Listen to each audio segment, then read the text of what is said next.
Okay, guys, we are live! So for those listening at home, welcome to the Dungeon Musings YouTube channel. My name is Kevin Madison, and I'll be your friendly, what am I going to be? I'm going to be your friendly Soulbound Master today, I guess? Soul Master? It's probably not right. But that is because today we are going to be taking out, for a spin, once again, Cubicle 7's outstanding Warhammer Age of Sigmar RPG, Soulbound. And unlike our previous forays into the mortal realms, we are going to be making use of something from a brand new supplement, the Ulfenkarn, City and the Edge of Death. At the Edge of Death, I think this is a supplement that just came out that offers a different way of playing the game. Unlike the more very high fantasy, very heroic level, this is a grim and perilous approach to this, which seems appropriate for the cursed city in which it is set. And with me today are the stars of today's session, the call, which I'm calling Call of the Cursed City. I'll go the order I've got you guys on the screen here. Why don't you tell us who you are and who you're playing? First up, we've got Colin, aka Spoik Pit. Hello there. I am playing Captain Claudio Volker. He is a guard captain, a human, and he is a part of a much diminished military unit from 50 in number. They stand currently at 5. I've not played Soulbound before. This is a first for me. I'm not particularly familiar with this form of Warhammer, but how hard can it be? And joining Captain Claudio is Graham. Hi, I'm Graham. I am playing LRL Wayfinder, one of the elven kind, and one of the unluckier of the elven kind. Fate seems to be catching up with him all too quickly. He has come to the city, the cursed city, to find revenge, but even here things are stepping against him, and he has just met one of his kind, one of his folk, who he's sought to help and rescue as part of this group commanded by Captain Volker. And having done that, we find ourselves, well, in a bit of a situation. So the adventure we are playing is called Vossheim's Holdouts. It was published a year ago, so about a year before the release of the Ulfenkarn source book. I was getting prepped yesterday. I wasn't aware of this one shot, and they suggested this is one of the ways you could start your campaign with this, because it takes place as the events are transforming the city from a place called Morngard into Ulfenkarn. And then I read the adventure and I was like, this is a fantastic setup for an adventure. We showed this before, but we'll show the folks at home. This is Ulfenkarn. And there are two places I want to point out to you. One is the Gore Gate, because we're going to talk about that in a moment. And Mortifus Heights. We're going to talk about that in a moment as well. But before we dive in here, start rolling some dice, we have some block text. For the past days, and this is from Captain Claudio, you and your subordinates' perspective. For the past days, you were stationed at the city's Gore Gate, sent to reinforce the massive gatehouse fortress that stands between Mortifus Heights and the Ebonshade district. From beyond the walls, endless ranks of undead have risen from the nearby ruined land, throwing themselves against the portcullis as you rained down arrows and cannon fire from above. No one expected the devastating attack to your rear flank by Radakar's Korsagi Night Guard and his vampiric brood, who now command an army of undead abominations that were once your allies. Trapped between two relentless forces, you received desperate orders to retreat. Soldiers of the Morngard garrison with immediate effect. Abandon your posts and retreat. The ship Banshee's Gale will arrive to retrieve any remaining living soldiers by the first light of Heish at an evacuation point located in the western cliffs of Mortifice Heights. I pray you will survive until then. Burn this message after reading. The remnants of your unit fled as fast as you could, with a baying pack of dire wolves snapping at your heels. We had mentioned before we went live too, LRL came to the city with another purpose, but we can discover that over the course of today's session. What you know, Claudio, is that one of the wolves was going to strike down one of your companions. Let me grab your tokens, and let's head to the streets of Mourngard. Nay, I guess it's Ulfenkarn, nay, Mourngard. It will always be Mourngard to us. Absolutely. And, so this... Captain, one ship, I hear. One ship. I think their expectations of the numbers are quite low, I suspect them. So here are your other surviving members of your unit, Captain. Okay. What you have is... Can I get these guys close enough together without their names freaking overlapping?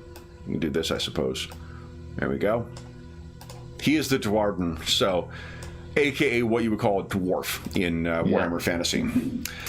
Yeah. The three remaining ones are Sergeant Ashwin Cultus, a bit of a thinks he's better or thinks they are better than anyone else elf, who came to the city with some other purpose, found themselves having to enroll in the city guard, and now find themselves running. They are your medic. Corporal Baragor Dimhord is a Dwarden, a dispossessed one. He, like a lot of their kind, comes from a family of forgers and craftsfolk.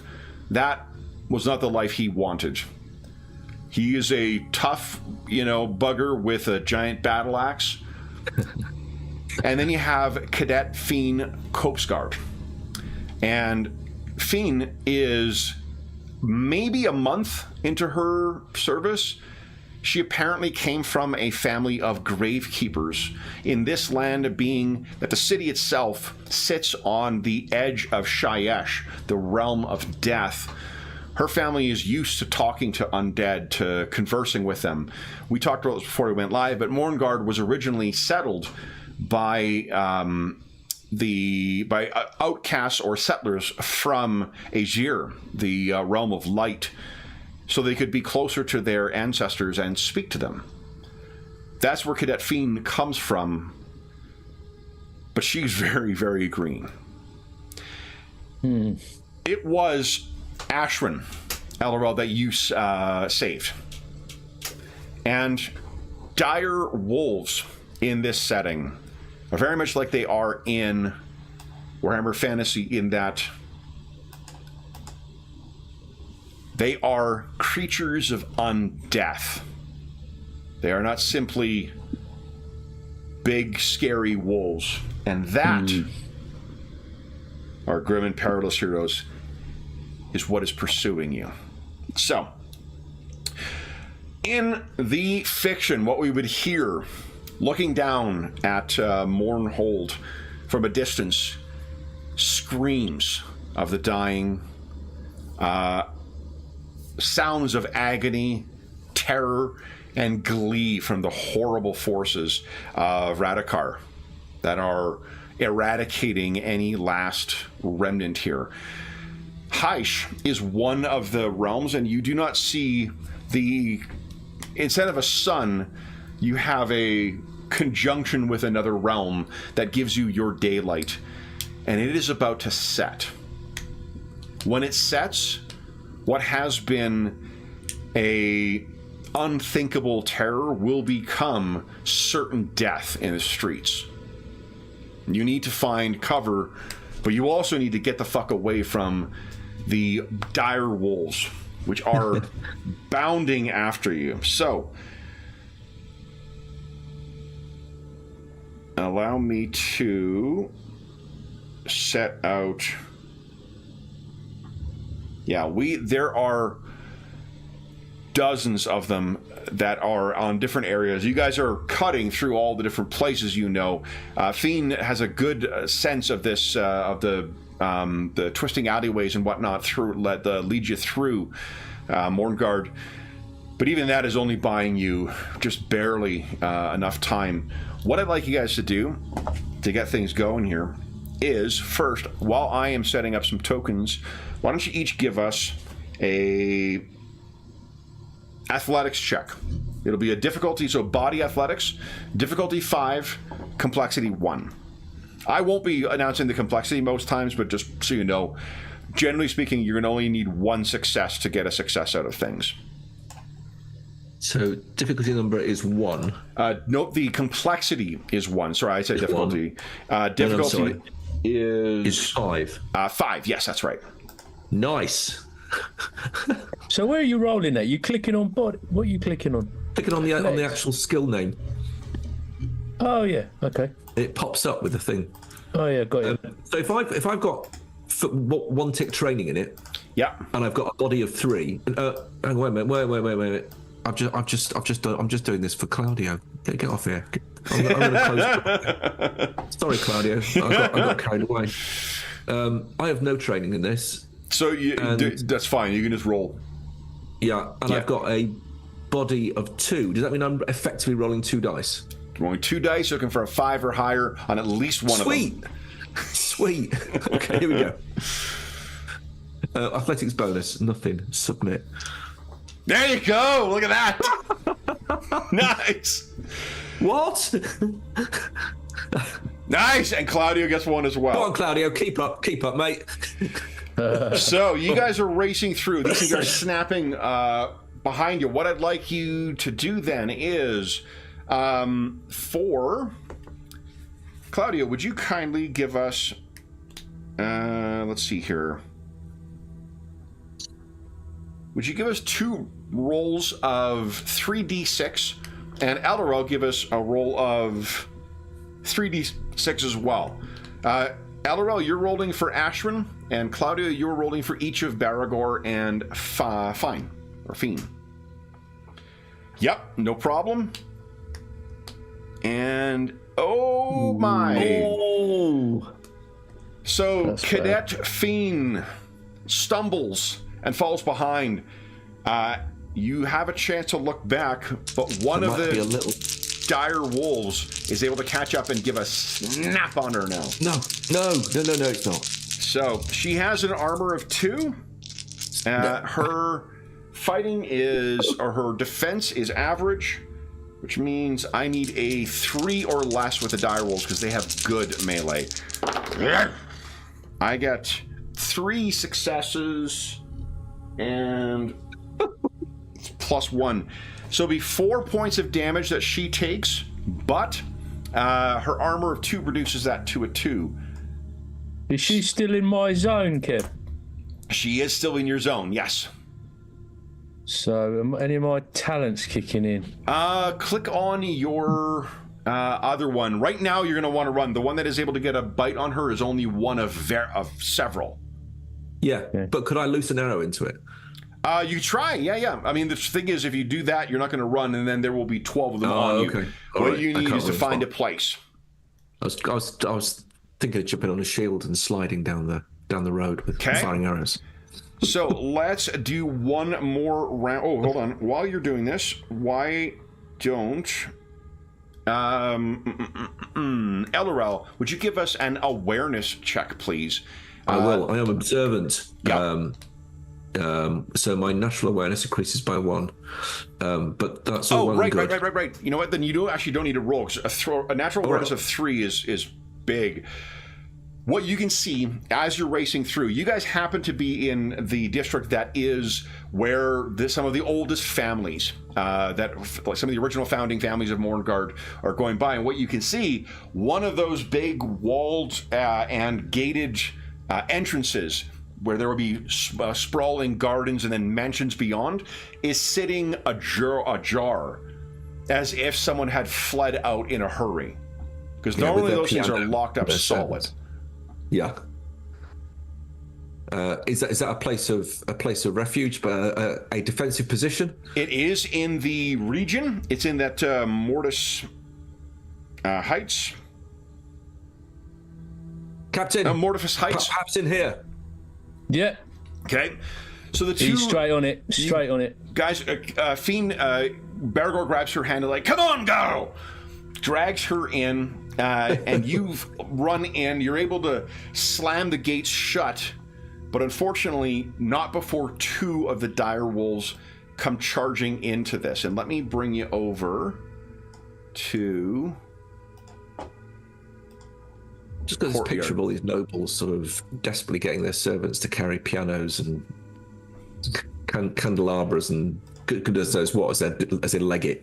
Oh, definitely. And then those are those who haven't thrown their lot in with Radikar. Oh, no, of course. So, seeds of power.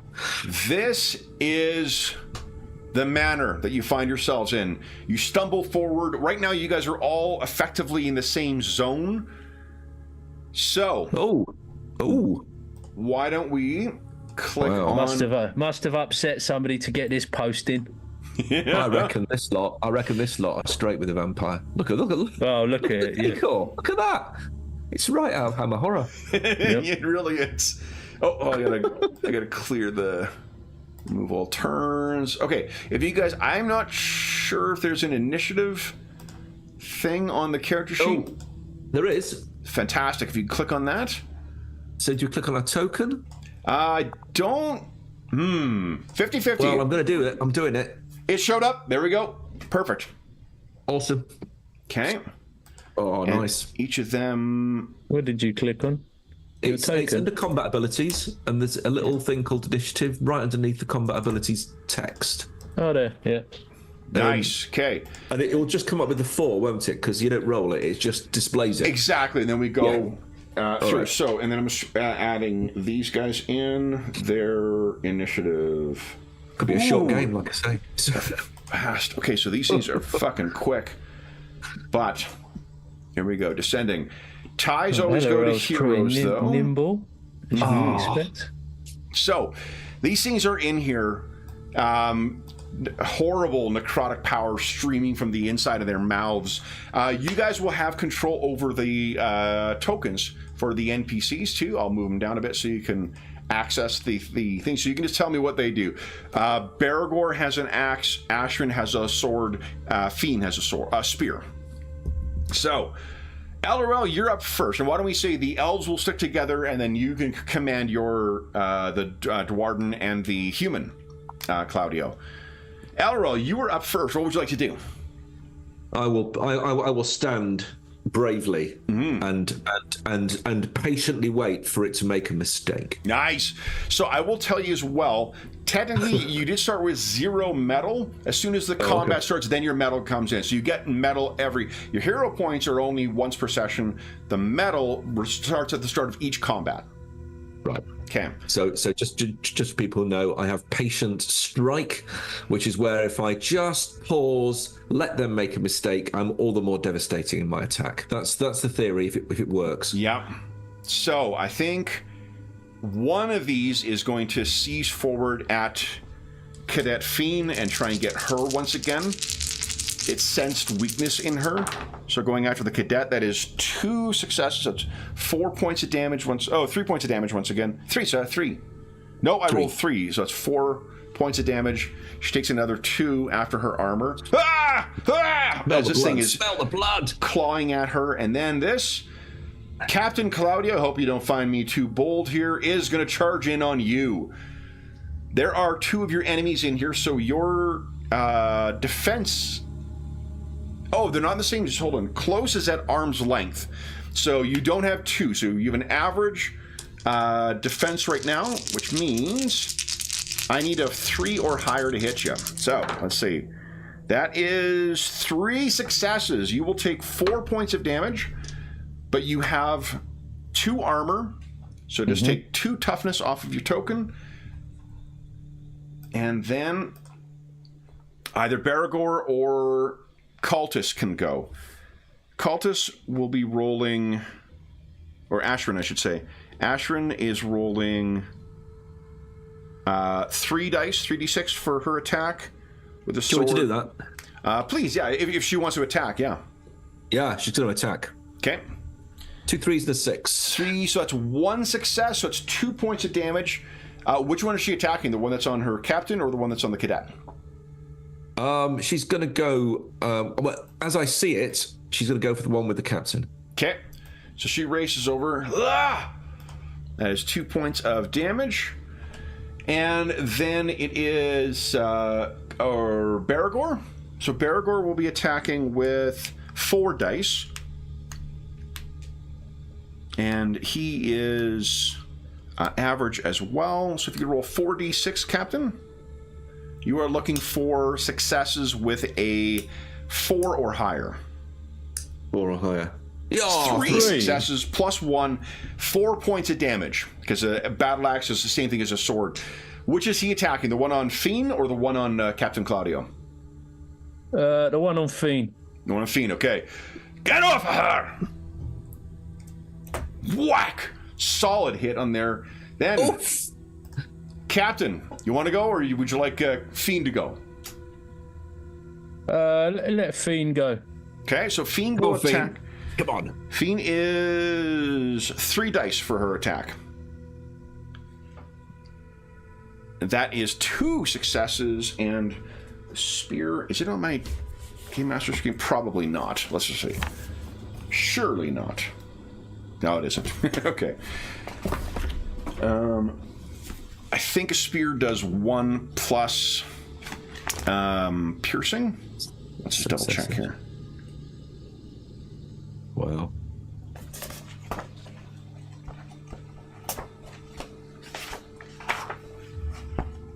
Oh, come on, you. Where are you? Where are you? Here we go. Here we go. These All sort right. of baleful, grating howls we're hearing as they snap at us. Oh, yeah, and the ones at the gates, too, are still snap on the other side of the gates that you sealed. All right, so that is a 1 point of damage. These things are warriors, which means...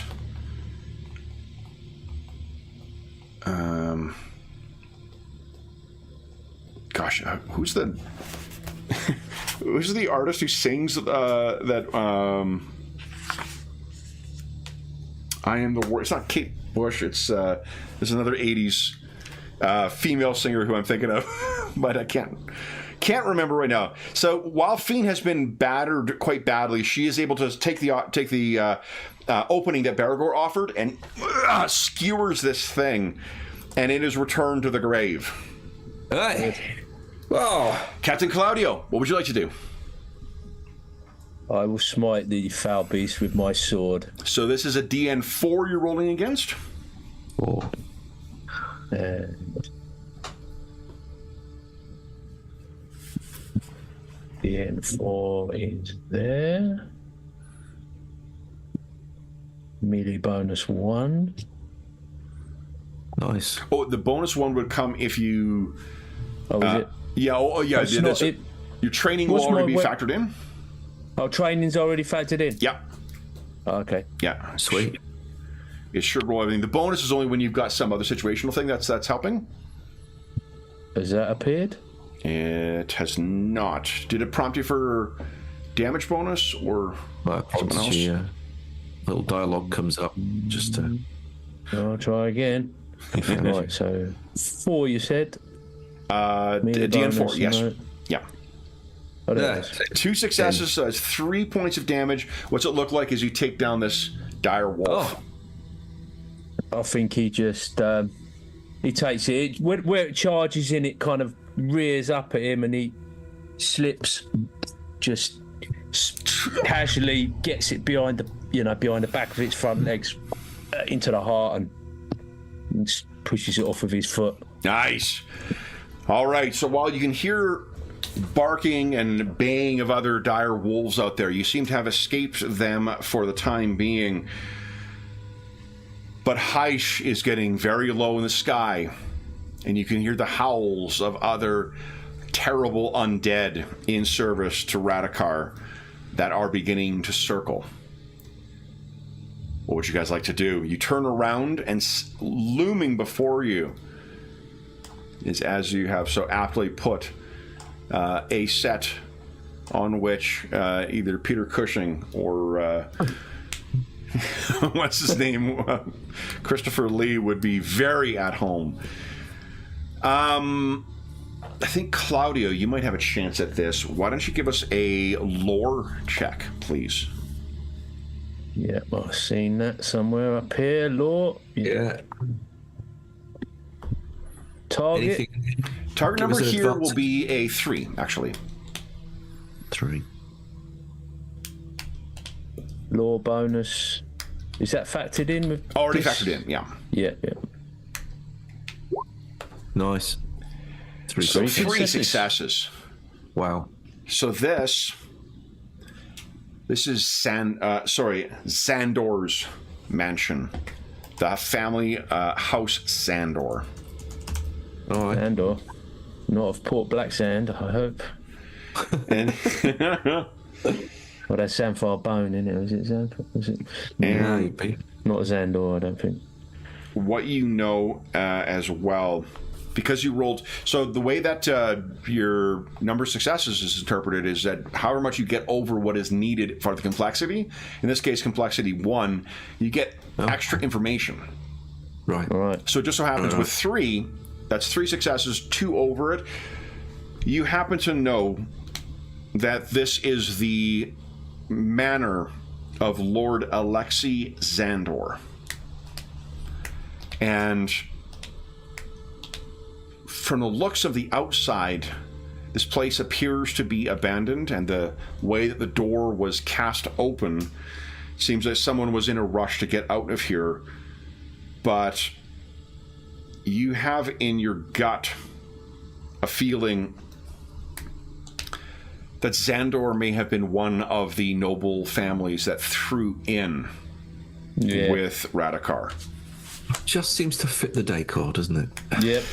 Yep. Shyash has always had a an impact on places in any of the mortal realms where you build structures. One of the things I think is really neat about this this particular setting and this book and the way that they're framing it, something that I didn't realize when I first started reading about Soulbound and whatnot, is you're always a lot of the media is about the Stormcast Eternals or the manifest nature spirits of Sylvaneth or whatnot, like things that are very exotic and very wild. But the setting is full of the same kind of like everyday folk that you would find in any other Warhammer setting. And like in those other settings, people just figure out how to live in these difficult and unusual circumstances. So things in Mournhold, there's always been that strange element of death that permeates in here, and there are some sinister qualities. But with the emergence of the Necroquake, that is when things went absolutely from like Tim Burton kind of creepy into like Clive Barker nightmarish territory. But you can hear screeches from nearby, and with your natural awareness, LRL, there are huge winged silhouettes that are flying against the red sky. Yeah, I can see them, bats. So, has LRL been part of this group for a little while at all? No, LRL just has literally been passing by long enough for while you were running from the Gore Gate to try and escape. Ashran was nearly devoured by a dire wolf, and then why don't you tell us, Graham, how did LRL make his entrance? He appeared first by an arrow, which sort of slammed into the dire wolf's chest, which got his attention. And then as he appeared, basically in the darkness, in basically a flurry of a cloak, a bright blade slashed the dire wolf's throat, and he sort of basically grabbed Cultis and pulled him up and just said to him, you better live well now. And almost pushed him away angrily and said, come. And you guys have been on the run for the last, hour or so, trying to reach a safe place. You need to survive till morning. 10 hours until morning. Right. Are we trying to get to that boat? The boat will not be here for 10 hours. It does not arrive until dawn. You need to survive until dawn. To get to that boat, okay. Yeah. What's our... or not... How long do we think we need to get from where we are to the boat? If we just, how close are we to that place? That is a good question. So here we go. If we sort of hunker down. You guys are currently in Mortifus Heights. Right. And close to the western edge. This not far, is it? place, it really isn't. It's going to be a matter of, within the hour, you could leave this... place, the Sandor Manor, is minutes away from where you need to clamber down. Right. Yeah. And for something to look forward to, let me show you what the western edge of Mournhold looks like. Oh, it's not like Santorini, is it? Is that like this massive, cliff? You got to zigzag down it. Very much so, actually. I've done that. I've done it the other way going up. But... Wow. Here is what the... Oh, joy. My goodness. Well, as you can imagine, the seas that form in Shayesh are not the most placid of things even before the necroquake. Oh, no, they got some serious coastal erosion issues going on there. Still death-like pools, but no, it's not. It's... All right. So that is where you need to be by morning. But morning, basically, when High Ash returns, will be 10 hours from now. To remain in the streets. The wolves, the bats, the vampires don't get us. The sea probably will as we try and get to the boat. If you try and wait on the side of the shore, it is unlikely that you will see dawn. One of the things with this adventure, too, as a narrative thing, is... a big part of this is trying to survive the night. And to that end, you can take time to set up barricades. It takes time to do that, but it also delays your attackers. There may be things you could find to try and help. You guys may have noticed you have very little equipment that is listed on your character sheets. That is not my usual under-equipping of pre-gens, although that is also true. It is also a function of the style of play. It's very much go out and try and scramble and get shit to, find out what you can get to try and survive through till morning. Two of your party have thus far suffered some toughness damage. It's not a bad thing, but you need an hour rest to regain your toughness if you wish to try and regain it. Yeah, we need to... Can we use the mana? Can we try it? You can absolutely. Yeah. So, couple of ways. So I mentioned that because how you choose to handle this is very much going to reflect the success throughout the night. There is a big, heavy door here. There is. There is a lock on there. So you could probably pick a lock. You could probably try and break that door down. There are also windows. You could probably try and smash through those windows. However, whatever way you use to try and get in here may have a consequence. Smashing the door down may mean it cannot be locked once again. Yeah. Smashing a window mean that might be gaping open. So, what are you guys thinking? If you test the door is locked. Okay. I suggest we make a quick check of the perimeter. Yeah. Yeah. I'll go left, you go. Okay.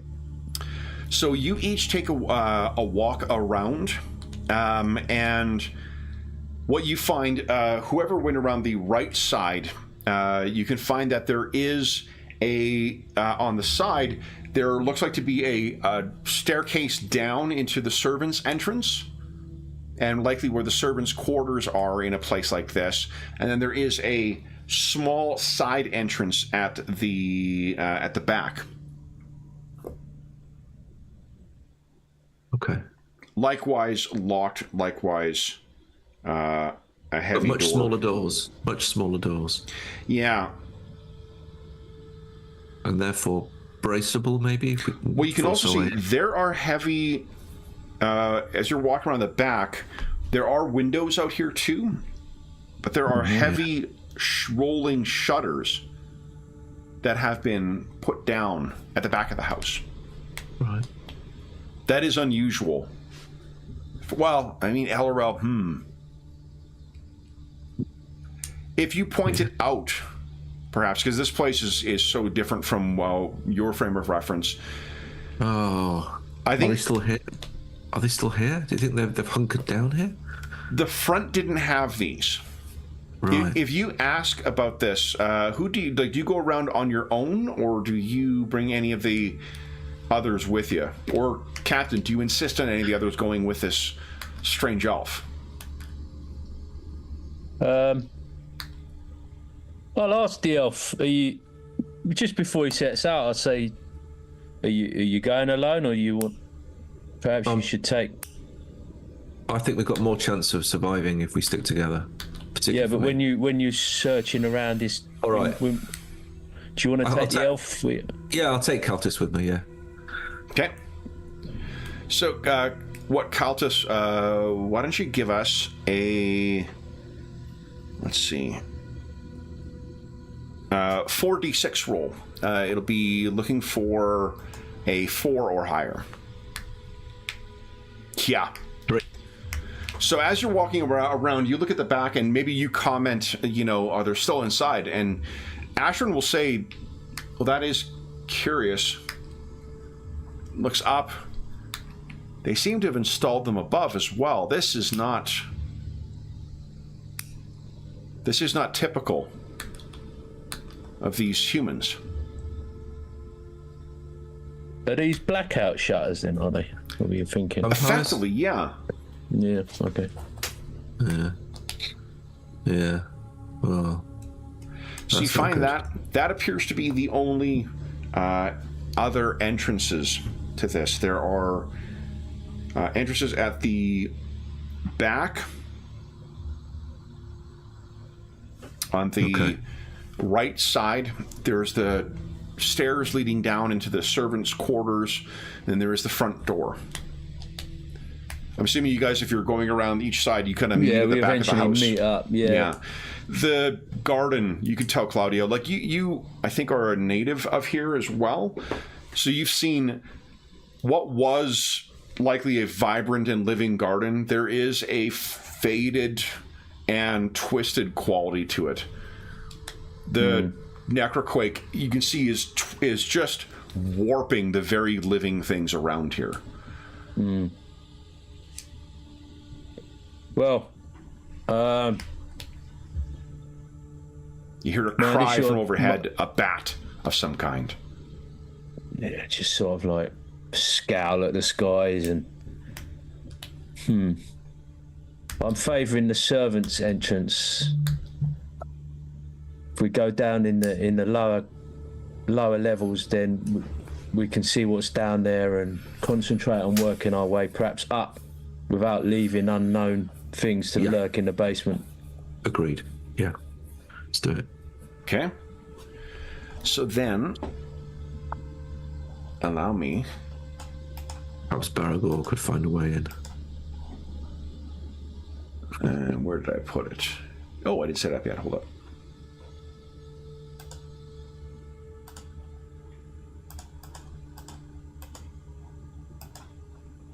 There we go.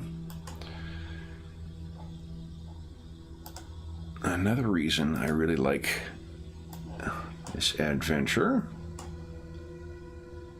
Let's see. Ooh. Is the exceptional map. It's got a very Clue or Cluedo kind of vibe to the investigation. Because we track the hours and because everything takes time, the progress of the events will be happening as you guys are exploring the structure. Okay, let's see here. Did that go to the right layer? Oh, it did. Okay. All right, let me bring you guys over here. I'm going to shrink everyone's tokens first, so they'll fit inside the house. Woo.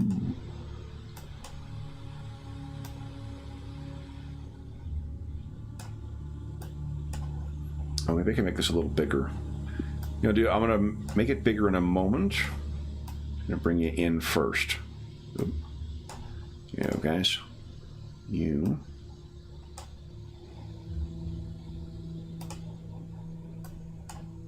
All right.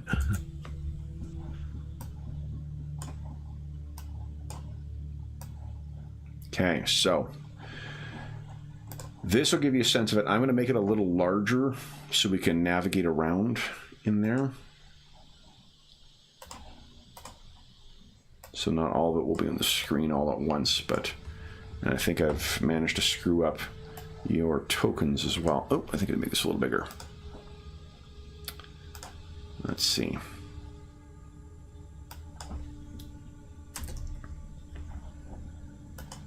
There we go. All right, zoom out here. Make this a little bigger.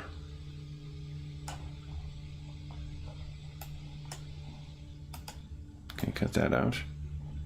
There we go. All right. And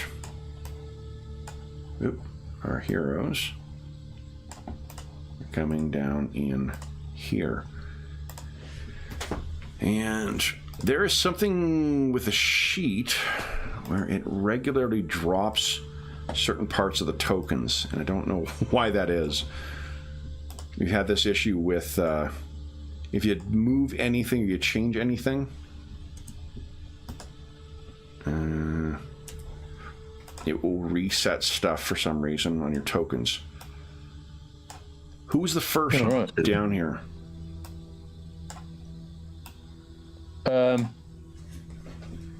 Well, I'm happy to lead the way, although if LRL was actually under my command, which he's not, I would probably send a scout ahead, but I don't wish to impose upon him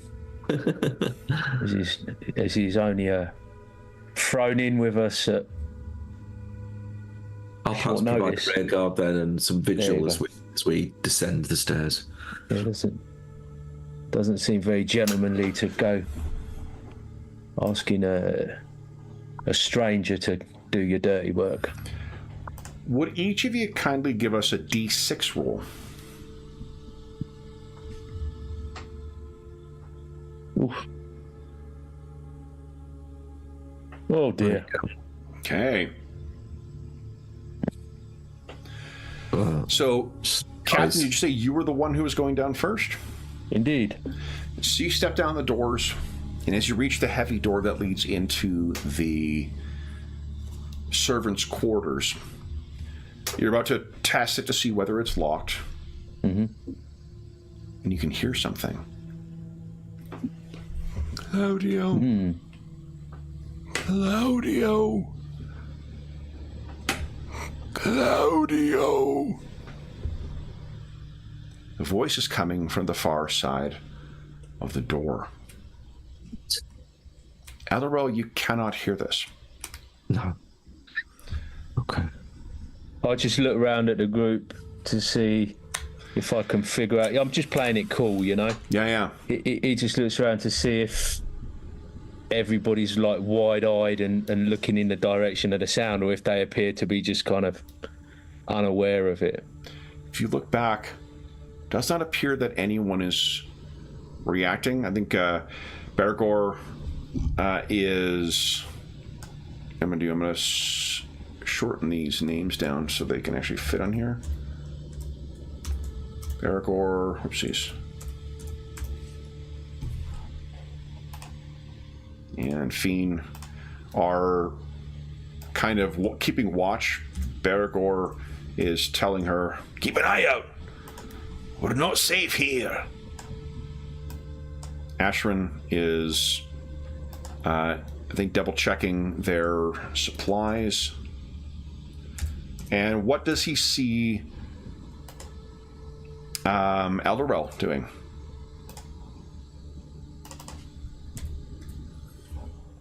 Oh, you're muted, Graham. Tar.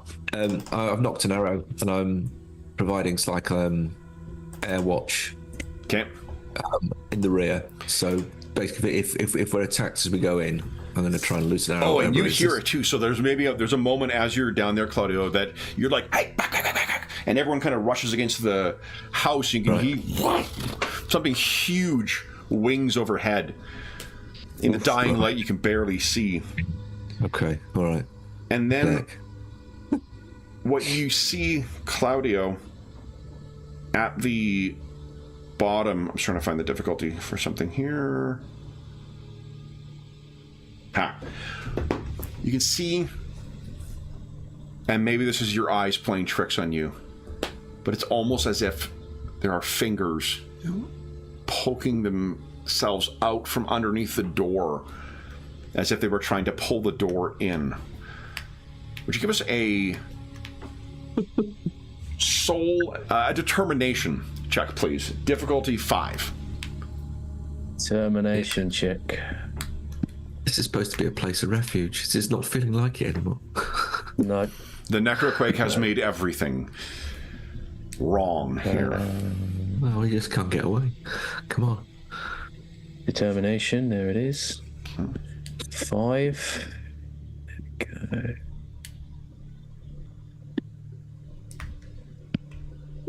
Nice. So you steel yourself, and you are not frightened. At least you don't have the condition. Right. Do you test the door? I will continue to test the door. Although before I do, I will just look over my shoulder and catch LRL's eye and just kind of put up a finger and be like, pointing at something. Yeah.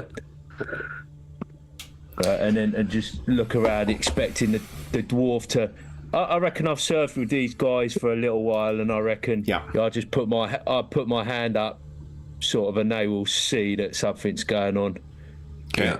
Baragor has readied his lantern as well. He has a lantern that he is going to fire up because Haish is about to set. Right. So if you place your hand on the door, yeah, very cold and very locked. You can still hear, probably not on the other side of the door, but nearby. The fingers have disappeared if they were ever there. But you can hear from somewhere in there, Claudio.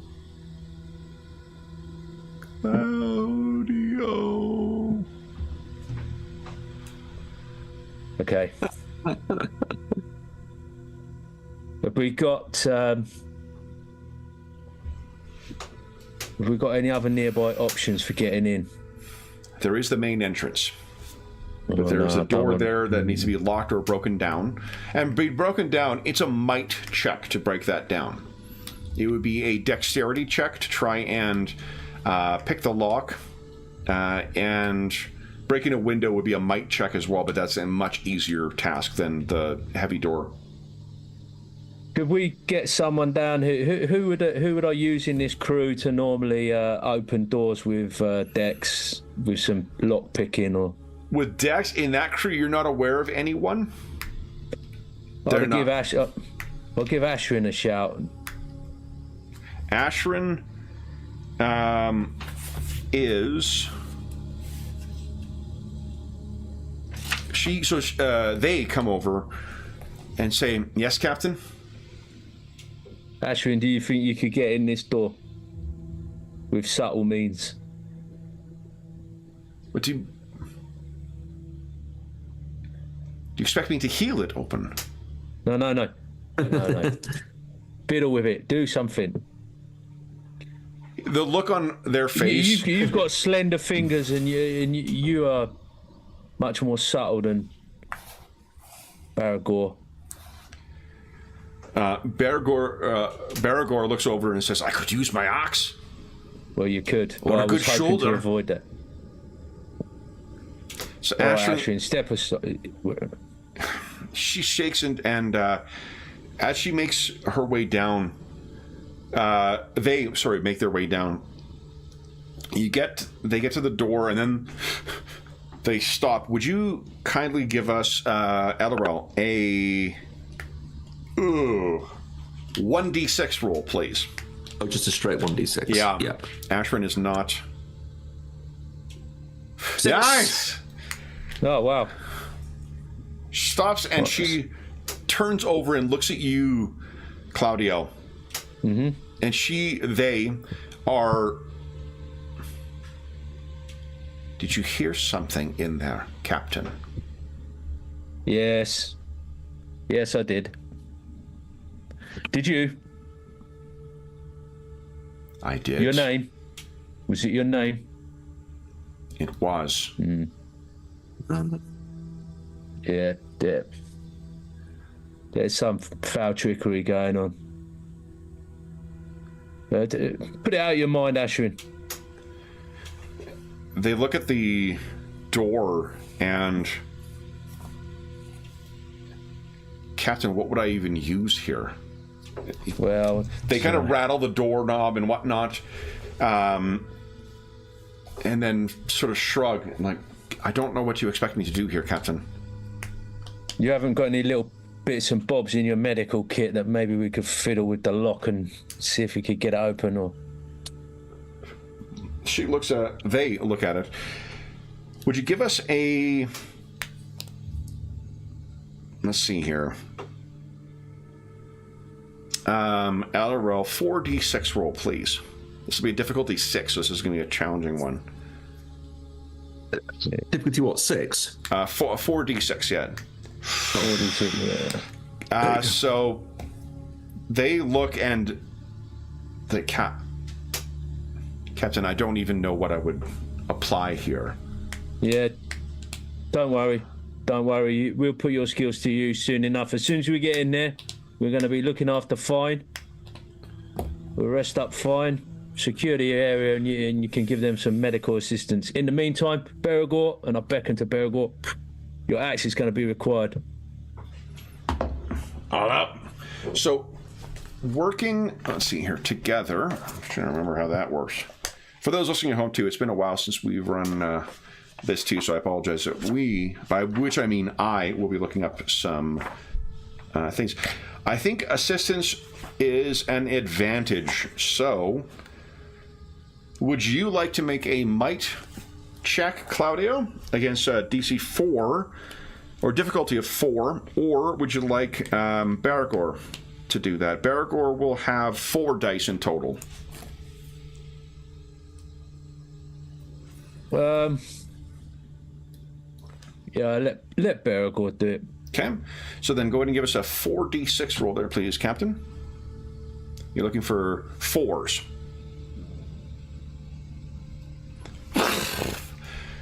That door is busted open. Good man, Baragor. Well, good dwarf. All right. Any way to get inside here?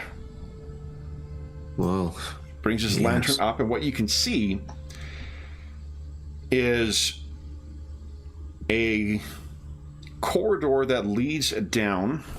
Let me look at my map here. I didn't have a chance to print this off, but this is what getting up early got me, is I did replicas of each of the things with notes for each of them. So, all right. What you can see down here is a hallway with several modest dwellings. These would all be rooms where the staff for Sander Manor would be staying. Baragor gets down to here, opens the door and casts it open. There is no one inside. He does it to the one below. if you guys would like to move inside, you're welcome to do so. I beckon the group. And I'm like beckoning them all, and then Okay. Volker will bring up the rear once everybody's in. Fiend is one of the last ones in, and she's trying to push the door. She says, Baragor, you've truly broken it. I don't leave a job half done. Can we find a table, something just to brace the door? That is a great question. So, one of the things that you guys can do is take 10 minutes to create a barricade. What the barricade will do is it is a either might or crafting check against. Let's see.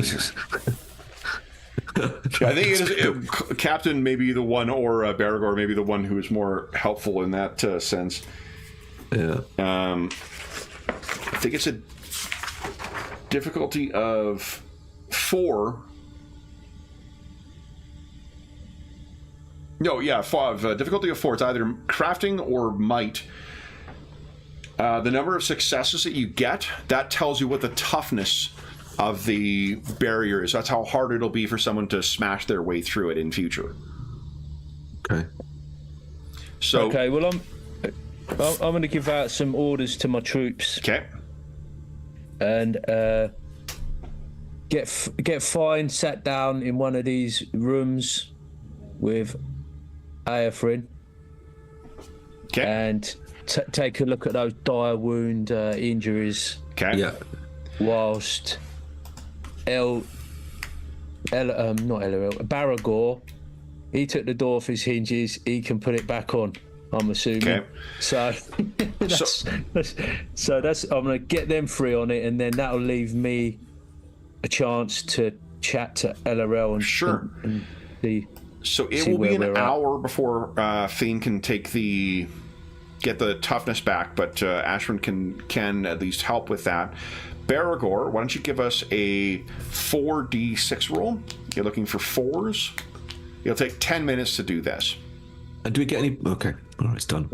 Only one. So he's able to put something together by grabbing supplies for like shit for tables or chairs or whatnot that are busted down to try and strengthen that servant's entrance. While he is doing so, Eloril and Claudio, let me just tell you what you're seeing so far. Mm-hmm. For one, Baragor will give you his lantern, because all the way down here is all pitch black. It seems like there's a larger room near the end of the corridor. Each of these rooms opens up without any kind of resistance, as if whoever left didn't have time to lock the doors. But in here, this one is locked. And would you each give us a 1d6 roll, please? The voices, incidentally, as soon as the door was opened, they stopped. Yeah. Okay, 3 from Elorel and a 5 from Claudio. So if you pull Elorel aside, if you wish to have a conversation in private, that room there, or perhaps the one next to it, are where you could go. These like storerooms. They are quarters, actually. Quarters. Yeah. Quarters. Each of them are quarters, but one of them, this one right here, is locked. Oh yeah, servants' chambers. Yeah. Okay. There's a locked one. So, LRL, obviously you're not part of my unit. How do you wish to proceed? Are you happy to stay with us for now and explore this location? I think our chances of getting out will be improved by staying together. I'm happy to be co-opted into the unit temporarily, and if you do facilitate better movement and coordination, I'm happy to take orders. Well, no, I don't see that being necessary. But your bow and keen eye would be most welcome, and we would obviously defend you as one of our own. Yeah, same likewise. What do you make of this place? Creepy as hell. Yes, I concur. Maybe a speedy reconnaissance to see if there's anything that can give us an advantage in the hours to come. It's at that point that you hear from somewhere a story at least above the striking of some large clock.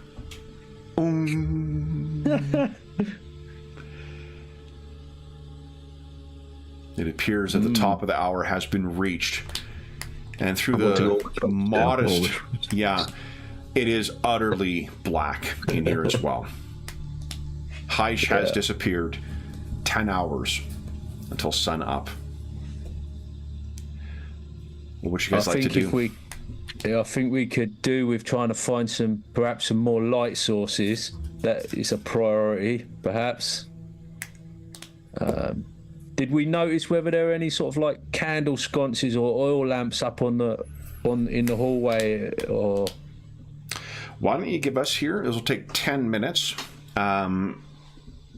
Each of you can give us a awareness check, please. This will be complexity 2 to look around and see what is useful here. Are you trying to search the whole level here, or? Well, LRL suggested a speedy reconnaissance, and I feel like, quick.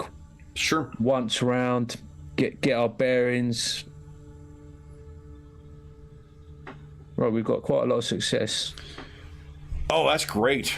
Okay, so, Claudio, why don't you guys tell me, either, let me know which of you think is going to make it your way all the way down to the kitchen and scullery to search. You see there's the wine cellar down there as well. You have yet to unlock this door, so we'll deal with that one afterwards. But who is staying here to search the wine cellar, and who is heading over here to do the kitchen and scullery? I mean, that'll do. Oh, sorry, go on. You're a bit quick. You're a bit more nimble than me. I imagine you would have perhaps made better headway. All right, I'll get to the kitchen then. Okay. So let's start with Claudio. What you find, searching through the quarters, you find a small cache of whalebone, which is the local currency. Oh, all right. You also find a bottle of hard spirits. I mentioned that Akshi, before we went live, Akshi is one of the mortal realms. It is the realm of fire. There is a nickname that is given to incendiaries here, an Akshian handshake. This is precisely what you could use to make an Akshian handshake. Okay. Or for purely medicinal purposes. Or for purely medicinal purposes. The wine cellar, you find, is locked. So you could try and unlock it, or try and find a key, or you could just try and bust it down with a might check.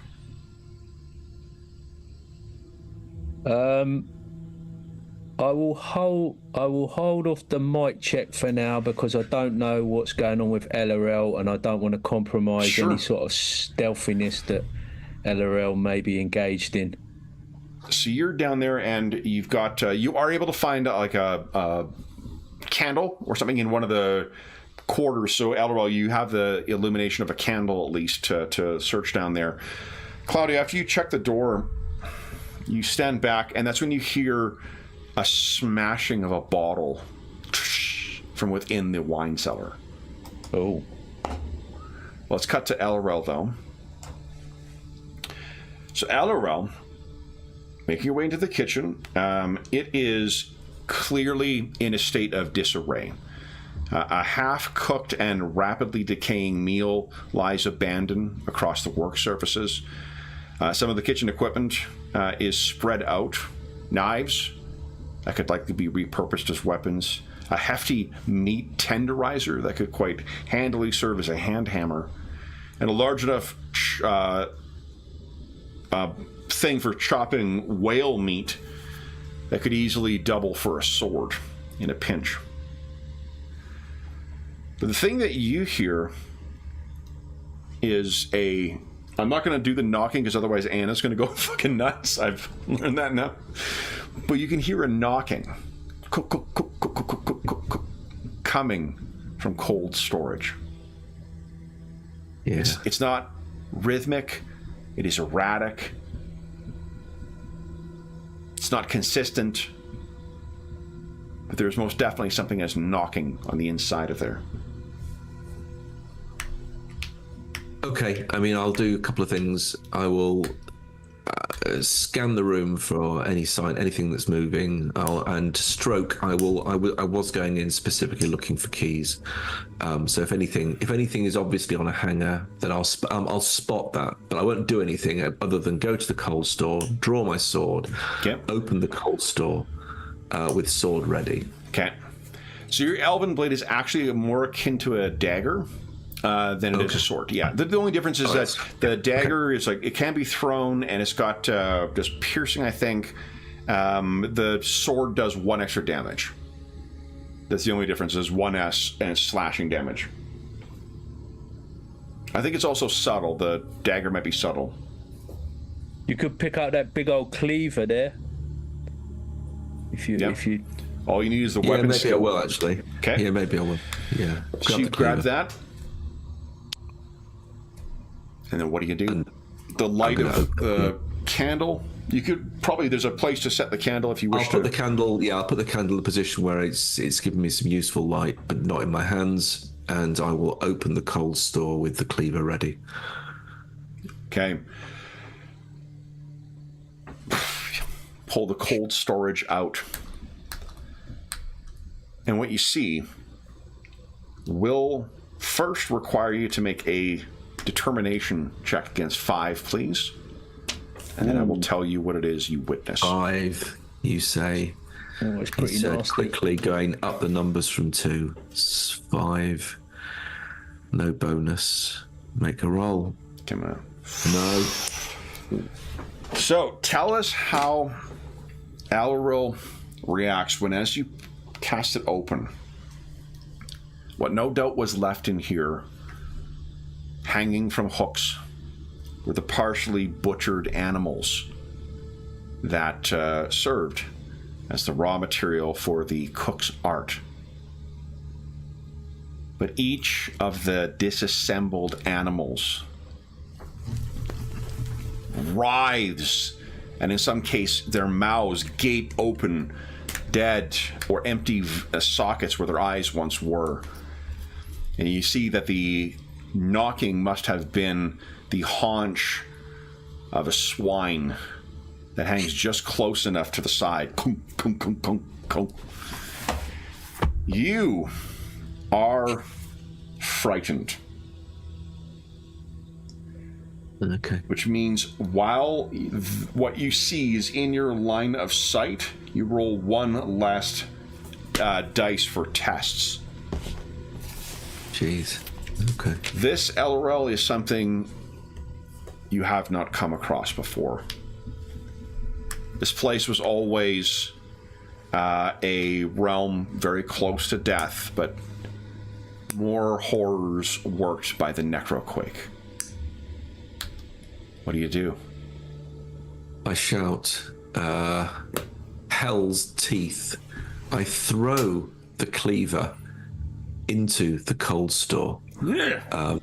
Just literally throw it to try and hit something, and then swing the cold store door closed. In a sort of throw, close, stand away, aghast at what I've seen. Claudio, you hear from there's that smashing of the wine bottle, and you're like, what the? And then you hear this shout from the kitchen. Yeah. What do? Claudio immediately does that kind of striding sweep into the room kind of thing with his cloak unfurled behind him and dramatically enters into the area. So you see what is there. LRL is illuminated by both your lantern you're carrying now and a single candle. There's things that should be dead, animals that are still are part butchered but have some life to them. It's not right. It's not right. He just puts a hand on LRL's shoulder to steady him a little bit. He says, "Stand firm, LRL. This is but one of a series of horrors we're yet to uncover, I sense, before the night is out." And he's carefully, not in a rush to look in there himself. You can hear it too. Something is hitting up against the inside there. So, LRL, you will be frightened for the next hour or until combat begins. Okay. All right. I'll grab the candle and hold it close. It's the candle. The light is almost wavering in his trembling hand. Yeah. What do you guys do next? I don't feel the need to go in there particularly. LRL, I was at another door. I heard a bottle smash. I feel it may be a good idea for us to investigate. Yeah. Could I, as we go out, could I just check to see if there are any keys? Yeah, you have done a thorough search in here. There, as far as you can tell, are no keys. You did both pass, though, in that servants' hallway, an opening that does seem to lead to stairs leading up. Yeah. Is that just an opening? That's just like an archway or something? Yes, yeah. And, you know what? Hold on. There's something I should have checked here. One sec. Un momento.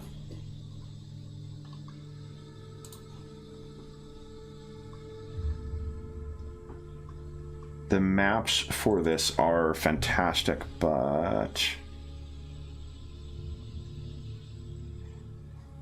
yeah, some of these have... the doors that are locked are not marked on the player's side. But I have the GM's side open. All right. So, now here's something else you can do too. Anywhere that there is a choke point, like there,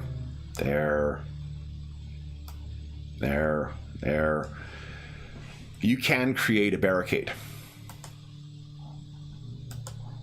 Same thing as barricade does. As long as you have the materials to do so, you could do that. But what would you guys like to do next? But we haven't looked in the lot. We didn't look in that larder, or did we look in there and decide there was nothing of interest, like in our search? You have checked the larder, and there was. So the larder is actually locked as well. The larder and the wine cellar both locked.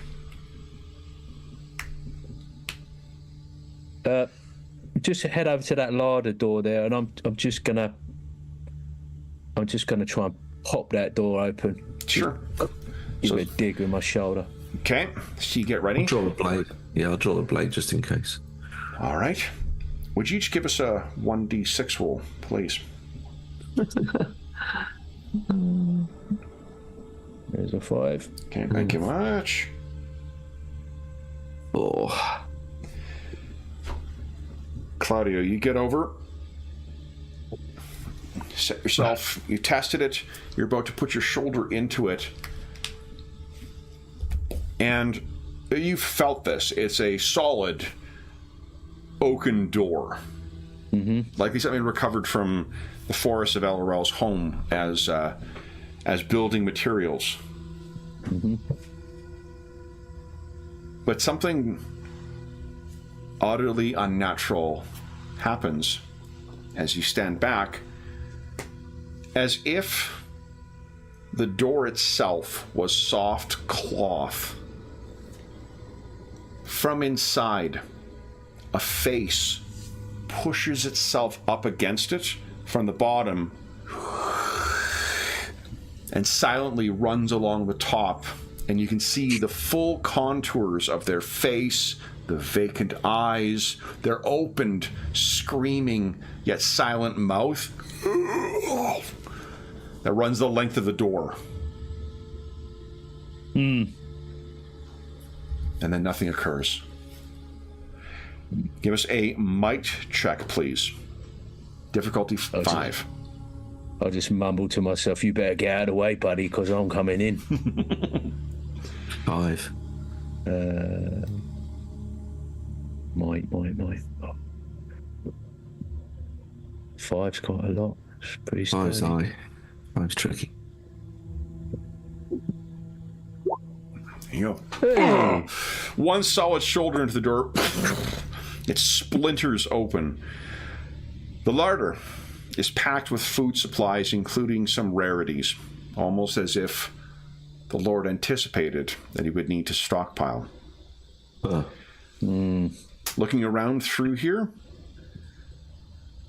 there is obviously as much food as you would like to make, but there's most definitely enough supplies in here to make up to 3 action handshakes. Ooh. If you were so inclined. Yeah, so that's 4 of those. You could. Someone needs to make a crafting check in order to do so. But the supplies are there. The supplies are here. We take 10 minutes to do it, and every success you get gets 1 action milkshake handshake.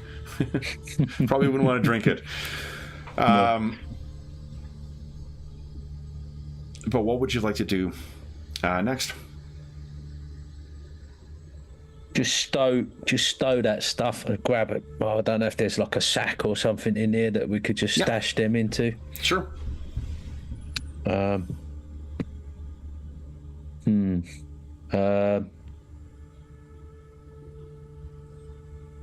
Just look, casually just look on the back of the door out of curiosity, just to,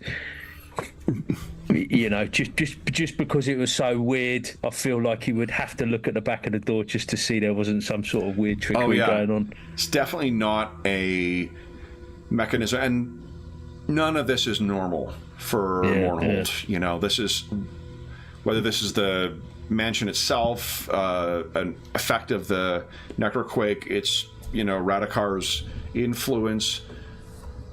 This is not your typical experience living in Mournhold, though. I'm just wondering how tricky it would be to get one of these doors off of its hinges, and maybe with a view to repurposing it somewhere else, like maybe to beef up the back door that we came through. Yeah, you could try and get. Berador could probably. You have yet to come across any tools, and he doesn't have any on him. But he could take his axe to the hinges. If all you want to do is just bolster the thing. Yeah, no, it's just what was that stuff laying in the kitchen? Was there any kitchen utensils that might have been, I don't know, like a poker or anything like that for the oven? Or why don't you give us an Eldarel, hold on, you already rolled quite well in your awareness. There's probably something that could be like repurposed as either a pry bar or a. Yeah, I'll just say to Eldarel then. Eldarel, did you see anything that we might be able to pop these hinges off with in that kitchen when you were looking? No, it was a really good cleaver, which I'm afraid I threw into the cold store. But there are some knives. Well, if or a big chunky ladle or something, I don't know. Just if there's something you could you grab us something, perhaps? Yeah, I'll go and grab some bits, and I'll gingerly sort of go back into the into the place of twitching terror. Quickly grab a few bits and try not to look at the cold stuff.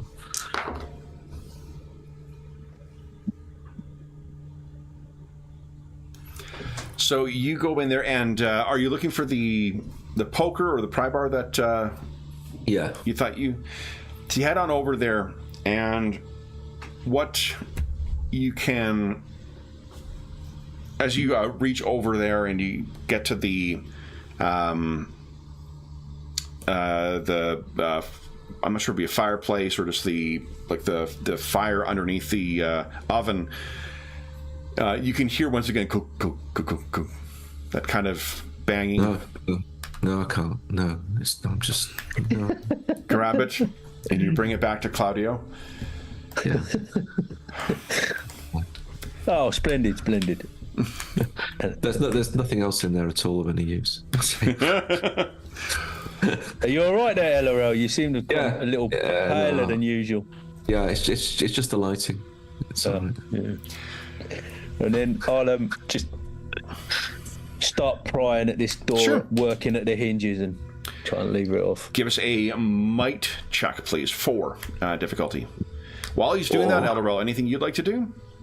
Can I assist? Yep, Can that'd be a somebody assist difficulty it? 3 then. Okay, I'll assist him. I might try and make it easier. Okay, lovely jubbly. A failed will work, but I'll try. There you go. So this is going to really help. If your intent is to bring that down to where Beregor is building up, you come down and he's like, "Oh, that's perfect." Yeah, it's a fine door, Baragor. I thought you'd like that one. So that will mean that the it'll have a toughness of 5 for what you've got there. Good. Yeah. So let me mark on the sheet. I mean, I'm sure you guys are not going to be... Nothing else is going to happen to you, but in the event that I need to know what the toughness of your barricades are, what would you like to do next? You're still probably about another 20 minutes off from... Basically, each task is going to take about 10 minutes. So yeah. You're probably another 20 minutes off before Fiend is going to have her full recovery. Mm-hmm. What would you guys like to do? I think that leaves... That's perfect time for us to investigate the wine cellar, I would suggest. Okay. If the two you want to work together, it will be difficulty 4 might check, please. Okay. Yeah, good with that, LOL? Yeah. Yeah, let's do it. A 4, you say? 4, yes, because of the help. Yeah. Let's see. Come on, big money. Oh, there it is. Did you roll 4? No, that was your last one. Oh. Seems to be a bit of a delay on my rolls. Yeah. It's got a sense of drama. Yeah. Allows me time to ask for you guys to roll a d6 each. No, I don't want to roll a d6.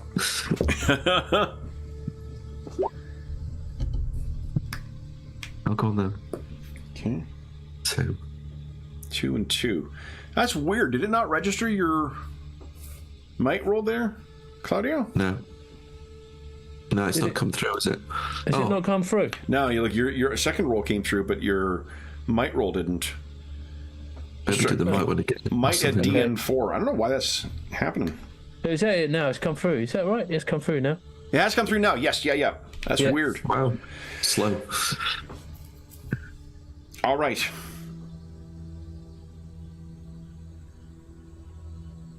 So as you work together, there's like a 1, 2. A Sparrow look to see if there's a face coming up the door once again.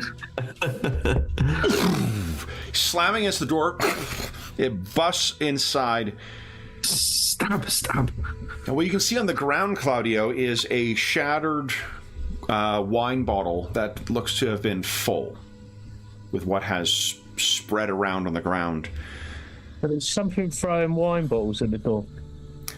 Not against the door. It's almost as if something had just dragged out. There are racks set up in here to store wine, and there are a wealth of imported wines from all across Shayesh, in over 100 aged bottles, all in like clear like places intended to keep for decades.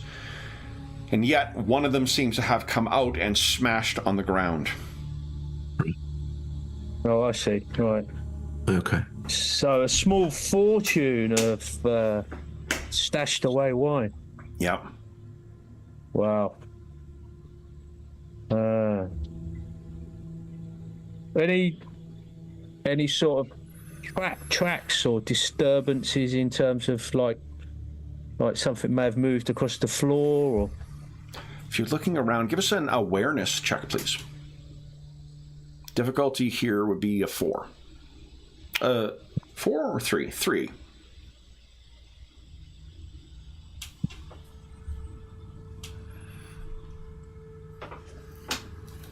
What you can see is a chunk of the glass, like the base where the glass is thickest. Yeah. It actually seems to be kind of rocking back and forth ever so slightly. It is a dark green color, and with the light of the candle or your lantern, it's not allowing you to see through the opaque glass. Something. Right, I'll stride over to it. Okay. I don't. Elrel's quivering in the. You could just take a step back. knock it over with your. Yeah, that's how I'm going up to it, and like with the side of my boot, I just want to like flick it. So you flick it over, and what kind of cascades out? It's almost like there was a packed bunch of sickly yellow maggots that just fall and start spreading across the floor, almost like a Mandela kind of thing, where they're arcing out in a strange pattern, but it also means that they're covering the floor around when you're where you are. Yeah, I don't want none of them on me. Okay. No.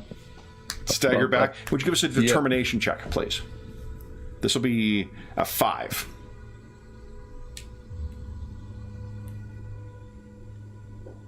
I think being a military man, I think he's kind of got negative associations with maggots and things. Oh, yeah. So you catch yourself and you realize as you're moving back, you almost hit one of the racks that might have set some of those over, but you catch yourself. Yeah. And then these things spiral out, and then they just seem to totally lose cohesion and kind of inch their way off in other directions. Much faster than any maggot you've seen. Yeah. Yeah, well, I won't mention that to LRL. It's already in a bad way. Are there any? I'll just go and have a little look about and perhaps look around to see if there's any nooks or crannies where somebody might have secreted, I don't know, some documents or just poke about a few of these bottles, because it seems like a fairly secure room for obvious reasons. It might do double duty to hide stuff down here as well. Yeah, why don't you give us a lore check, actually. Okay. This will be a difficulty of 4. And then Elrel, are you poking your head in there as well, or are you? Yeah, I'm gonna be brave. Your awareness is substantially higher than Claudio's. Why don't you give us an awareness check against a difficulty of 3? Okay, I've actually just done one of those, which we weren't using, so maybe use sorry. One. Yeah. That's fine. So it would not surprise you, Claudio, if they kept it locked to keep the staff out. Yeah. Right? Having the wine cellar and the larder in the same location where your staff is living, there's a great deal of trust you put in your staff by having them live in your house and having them serve you the most intimate times, but there is only so far one can trust employees. Yeah, well, we get the same thing in the military, of course. You have to keep your rum rations under lock and key. Yeah. Yeah. So then, LRL, would you give us you already rolled against a 3. Yeah. Yeah, we'll use that. So if you're poking in, it looks like there is there are some scrapes on the ground. Almost as if they seem quite old in the sense that they have worn into the ground in the kind of way as if someone was moving one side of one of these things. Yeah. Is it a secret passage? I mean, could it be? If you mention that, the other success that you get from your lore, Claudio, is, these types of the noble families in here, they certainly love that stuff. And if you wish to gain access to the larder without disturbing anyone, or the cellar, for that matter, without disturbing anyone, secret passage. Or if, say, you wish to secretly make your way down for a rendezvous with a servant. Yeah. Yeah. Or vice versa. Yeah. What you aren't able to tell is how it's opened or where you go about that. Start pulling a few of these bottles, I suppose. Okay. So you start pulling a few of these the bottles. What we can do is first, an hour has passed. Sophine is up to her full toughness. Right. You're about 10 minutes more into the search of the wine cellar when you hear once again, "Kum, kum." I just come out into the corridor momentarily and just like, Perigor.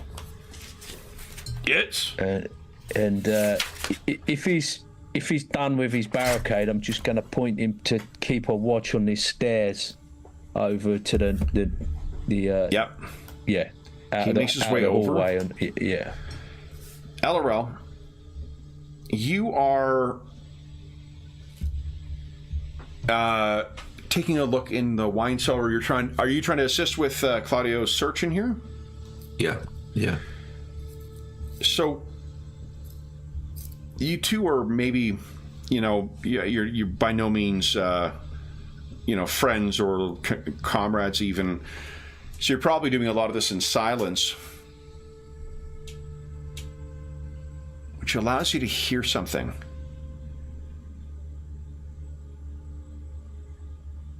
You think you can hear someone calling for help. And it sounds like it's outside of the house.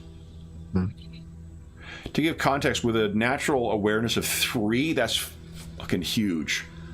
So beyond the sound of that for instance, that large clock is likely upstairs somewhere, but you can hear someone calling from outside of the house.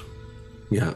You're gonna have to get an angle to see if you wish to, either by going out you barricaded the servant's entrance now, so. Yeah.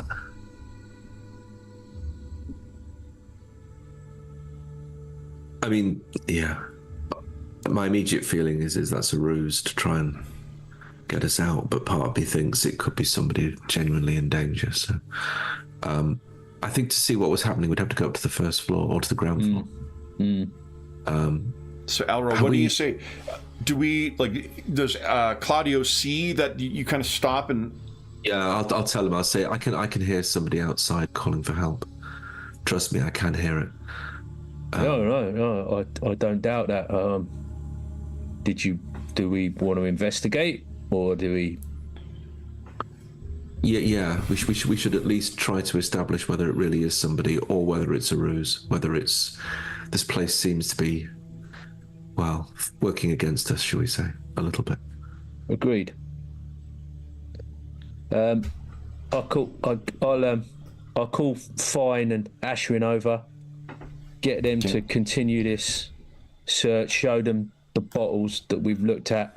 Fine. Whilst you're on light duties, just keep looking at these bottles. We're looking. We believe there to be a secret door of something here.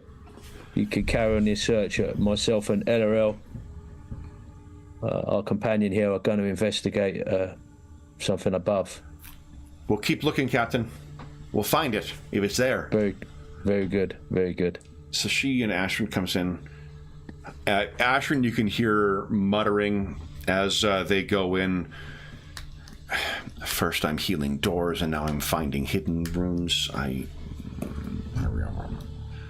just terribly sorry about him. What can I say? It's just a terrible disappointment. I don't know. Some elves are assholes, so. So the way up, are you leaving Baragor down here to keep them safe, or are you going up with them? Or is he coming up with you? I think we'll take. We've had a fairly good look around this floor for now. There's one more locked door. But this could be a passage that leads in that direction. I'd say we bring Baragor for now, but we won't bring him too far from the stairs, perhaps. Okay. So which way, left or right, to get up? They both go up. I imagine they probably go to the same place. They both go up, but what you would find is at the morning room that there's a fireplace that is shared there, but it does not lead out. It doesn't lead into the library where you would have a view of the front of the house. Did Elorel have any sense of which staircase might get us more in the direction that we need to go? Probably wouldn't know, would we? Heavy of matter. No. Yeah. I would take a random one up, and if we're in the wrong place, we're going to literally have to run round. Yeah, we'll just go left. Lucky left. You got it. So as you guys, let me just quickly tell you just briefly what you see in the parlor, and then as you make your way into the dining room, if you wish to go back and search, you're welcome to do so. But just to give you a sense of what you're moving through, the parlor. Well, it's proper Cluedo now, isn't it? It is. The ground floor. Yeah. No billiard room, though. So the dining room, it's actually looks like this has been under construction in some way, because as you make your way into here, where?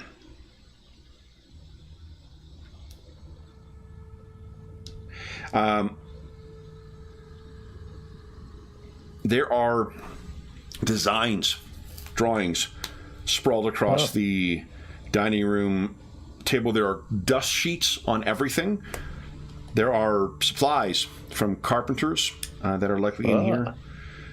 There's a dumbwaiter in here where the hatch has been covered over. And there's a stockpile of wooden planks and beams that the carpenters are using to renovate the building. Right. I'm imagining Baragor has already cottoned onto the woodworking tools, and I just motion to him to, I'll do the universal sign for gather that stuff up. And so he's like, oh, this is interesting. And you can see basically the layout of the entire mansion that you see on this map you now have access to. Yeah. So you can see everything. But Elorel and Claudio, you go over to where the windows are. You push the I'm blind. Things aside. Yeah, I'm just double checking to see if the shutters are on. I don't think they're down here. No. Right. So you just, these heavy things, you push by, and you're reminded once again of how warped that garden is. You can see over the garden to the gate that you have sealed and locked. And there is a woman, human. There is. In her 50s. Help! Let me in! And Elorel, you can very easily hear the sound of dire wolves approaching. Okay. She is the one who is crying for help. And we are the ones who are going to take our mid-session break because it's already night. Ooh, come on. So for those listening at home, we will be back in about 5 minutes, and then we'll carry on to see what our heroes do next. So that's how you do it, folks. Back in 5 minutes.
All right. Yeah, okay.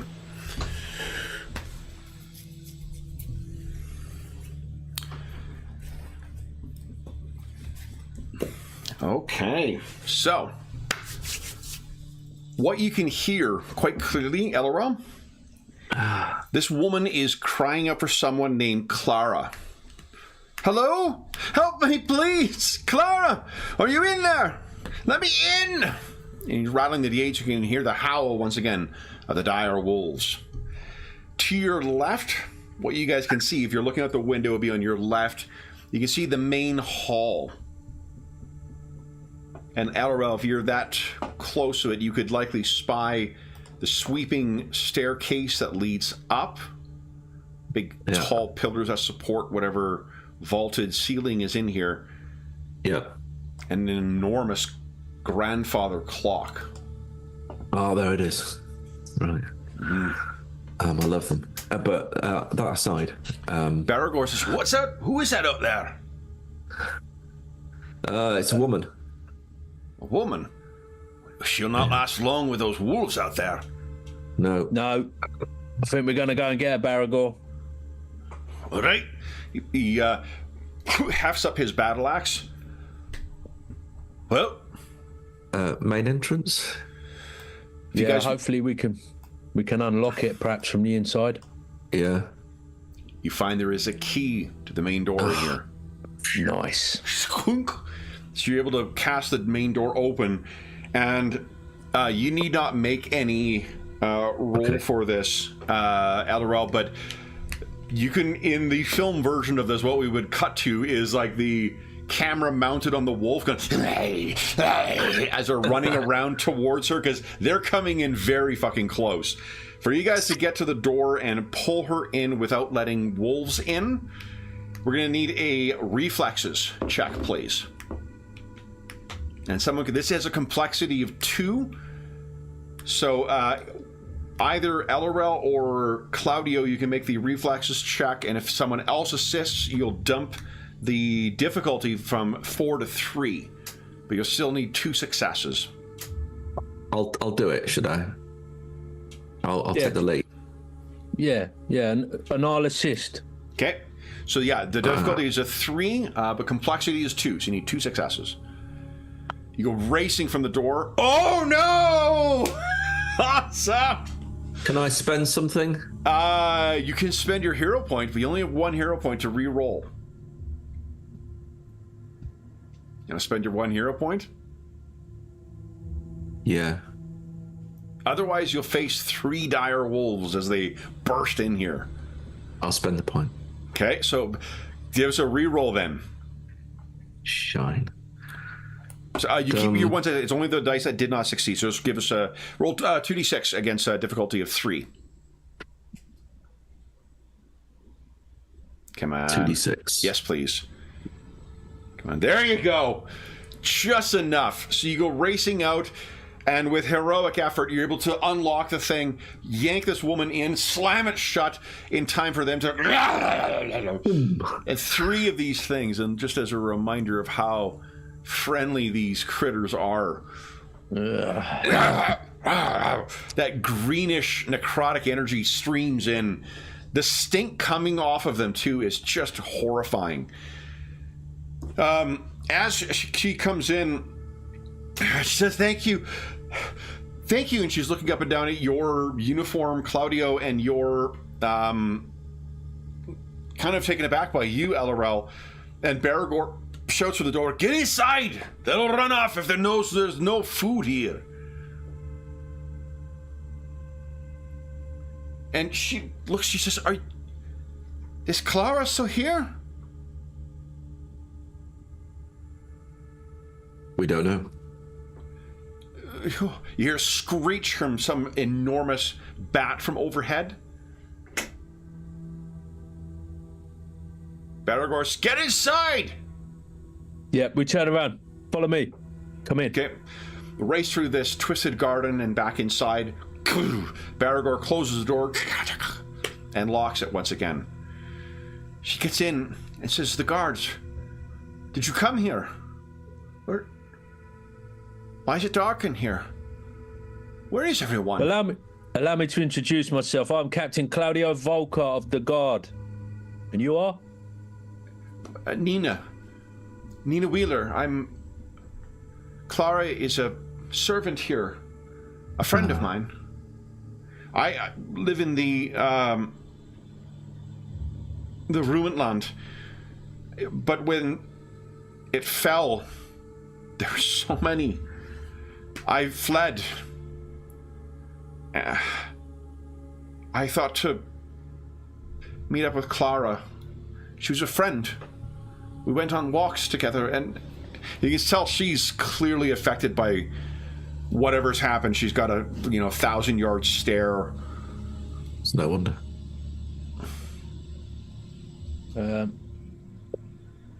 Well, you just... I'll glance around for a piece of furniture that I can just pull over for her to sit upon. Yeah. So from where you're standing, you can at least spy into the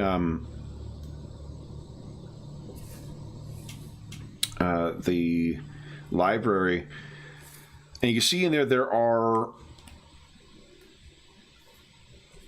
a wall that is full of books, and there's a ton of stuff. Like, it is the lifetime of a aristocrat with ample money and a penchant for hoarding.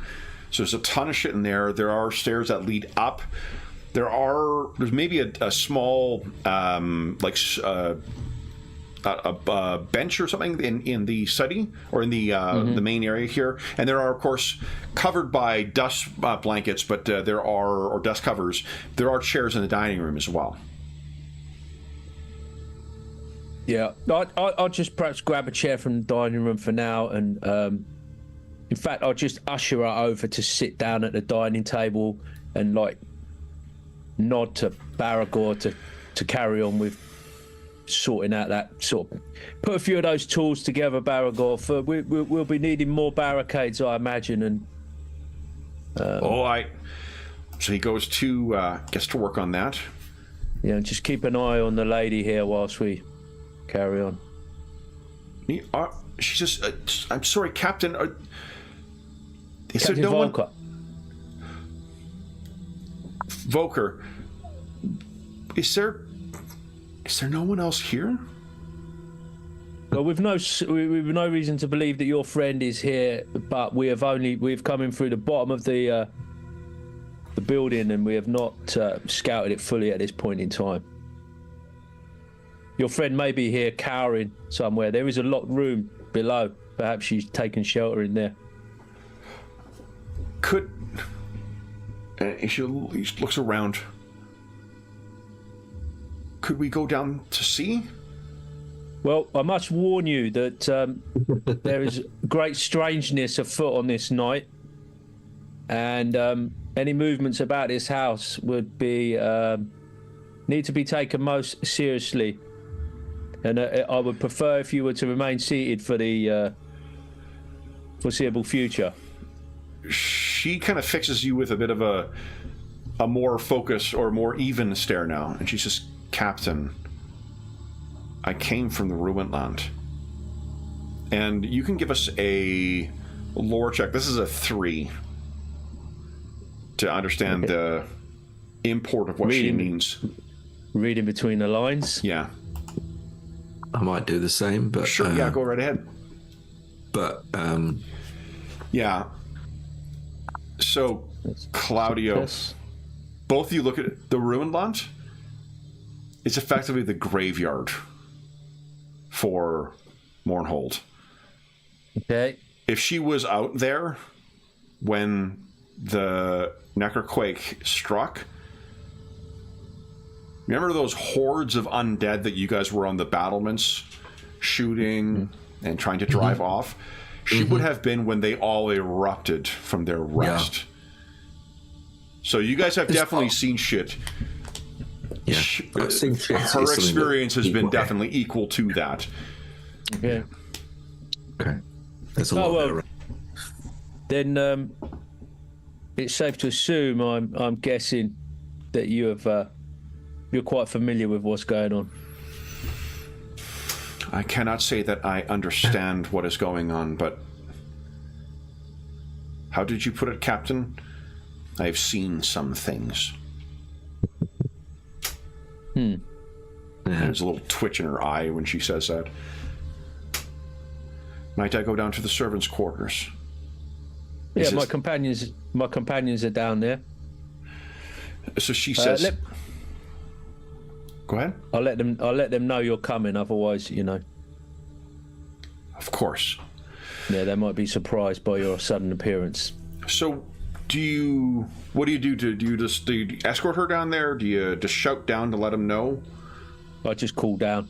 Okay. So there's a lady coming looking for her companions. Be aware. So you escort them over. Elra, what are you doing while Claudio is just helping her make her way down there? I'll take advantage of the moment, and perhaps just take a look into the library and study. Sure. I will tell you as well too, because you have had an opportunity to take in the main hall. So there are a couple of things that are of interest here. The grandfather clock itself clearly displays Shyian time, so it would be local time. The face of the grandfather clock is surrounded by a master-crafted fresco of Nagashian imagery. Interlocking rib cages, bones, and skulls. It's hard to tell if they are real bones or an impressive imitation, but I take from your expression that whether it is or not, it is definitely not something to your taste. No. And curiously, there does not appear to be any way of accessing the clock. Whoever the craftsman was, they've sealed it so that its mechanism just carries on. All right. The second feature of note in here is a massive mural that flows across the bare walls. It depicts Radakar's victory against the demon prince of Khorne, Slán the Ravener, during the Age of Chaos. This is where Radakar, the betrayer, Radakar the Cursed, first came to Mournhold, seemingly as a protector. You can see that the mural is incomplete, and the surrounding floor is scattered with paint pots, brushes, and bundles of reference sketches, suggesting that this is something that is a recent addition. Nice. Fly the colors in time. Most definitely. So, Alra, you have taken that in. That's when, Claudio, you're part of the way back, and you can hear from down below, "You! What are you doing here?" And it's Nina's voice shouting out.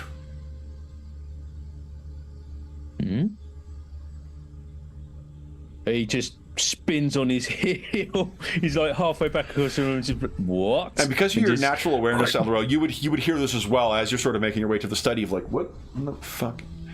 So, Claudio, you make your way down to find Nina seemingly scolding Fiend for having left her family behind in the ruined land. And it's when you get down there you realize, like, oh, fuck, right. She was originally from there, Fiend. Everyone knows somebody. Yeah. And it seems as if things are getting a little heated.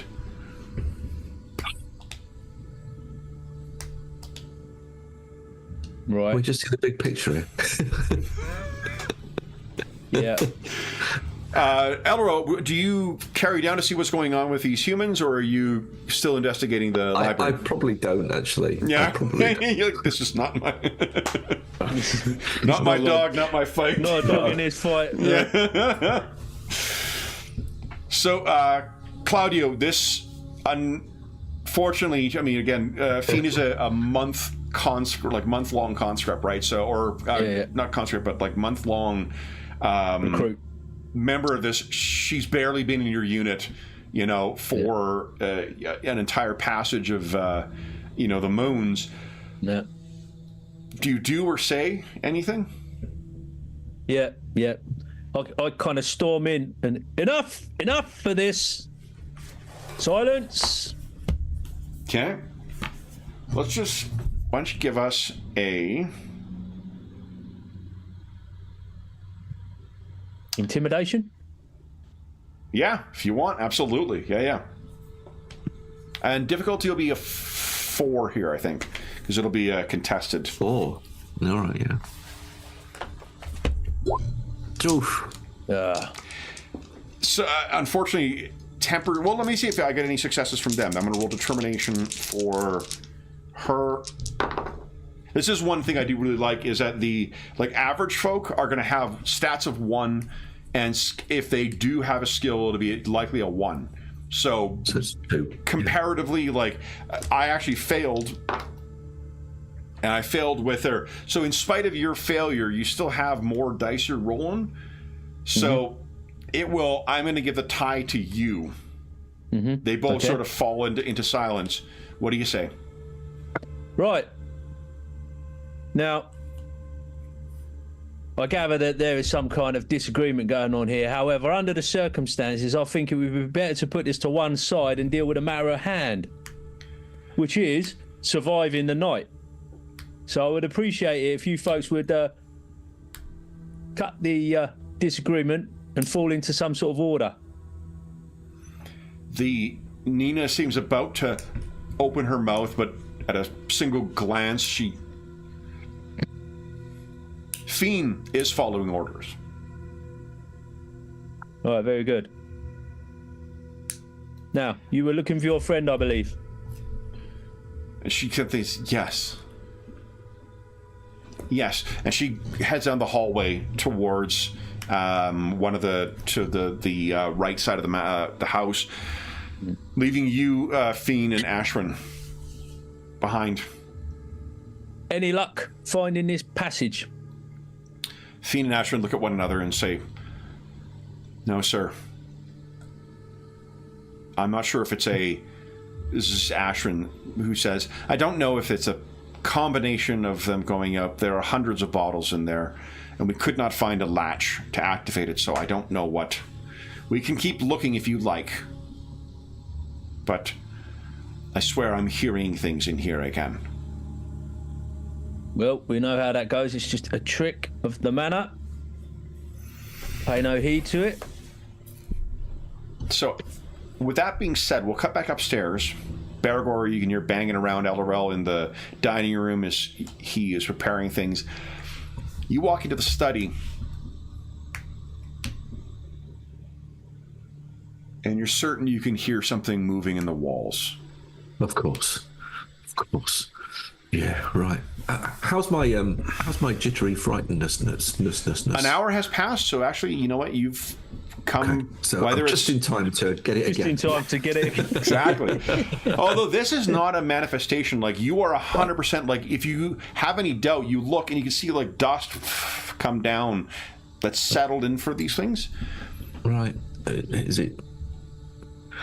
But it's got to be above somewhere, above here. Okay. Something Rats. is moving. But would you also each rats. give us a D6 roll? Oh, come on. There's rats in the walls. 1. Only 1 D6. Only 1 D6 each, yeah. 3. 3. Another one? Oh, and then 1 from Colin, too, please. Okay, yeah. All right. 3. 3 also. Yeah.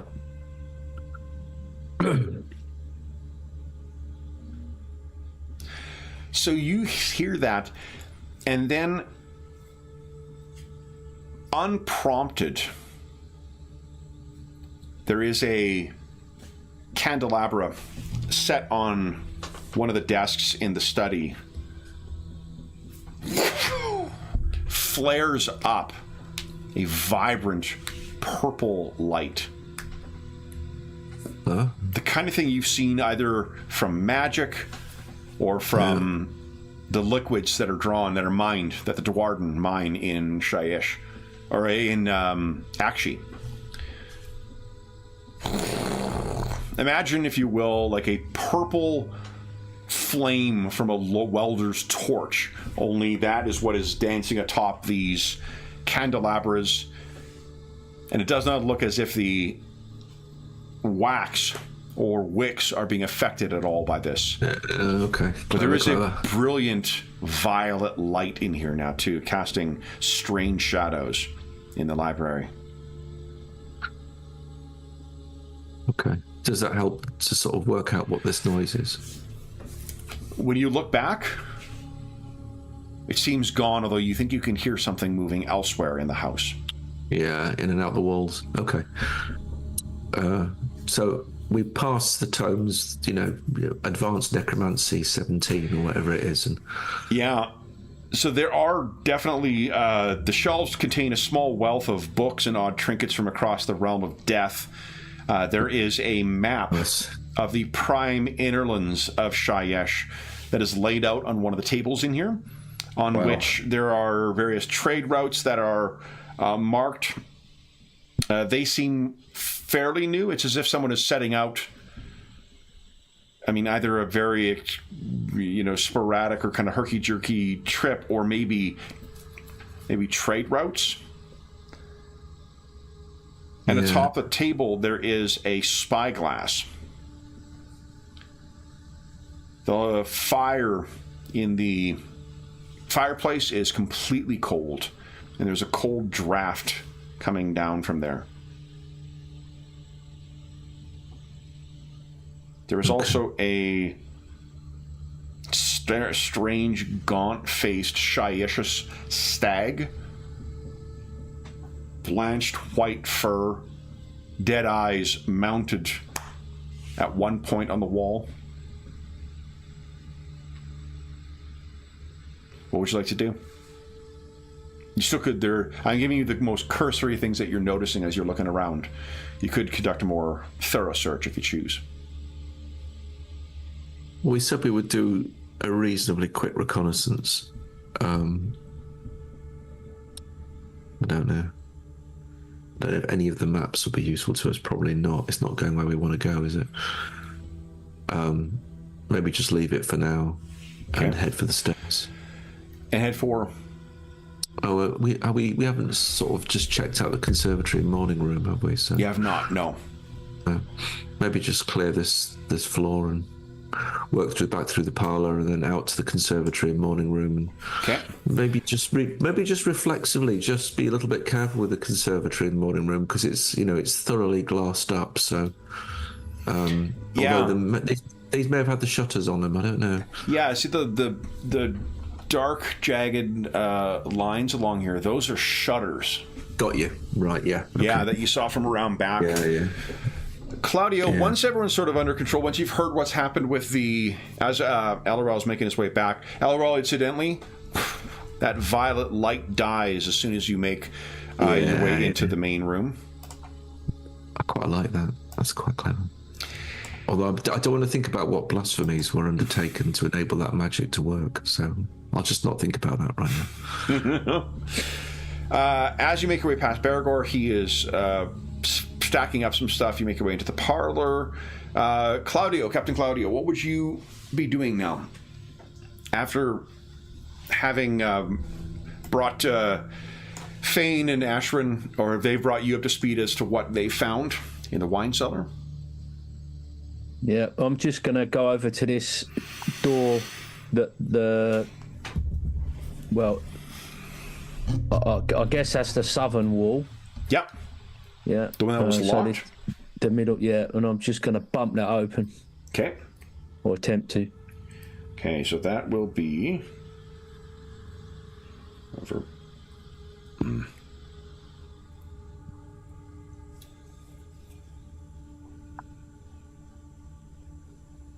I apparently pissed off my phone because it just closed.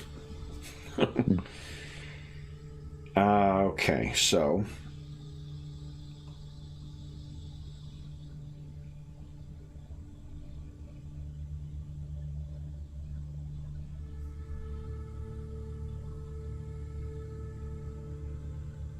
So it is locked. It will require a might roll.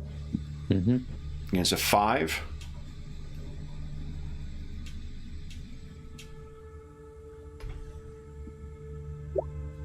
Yep. Yes. So you smash the door open, busting the lock, but then almost immediately you hit a barricade that someone has set up on the other side.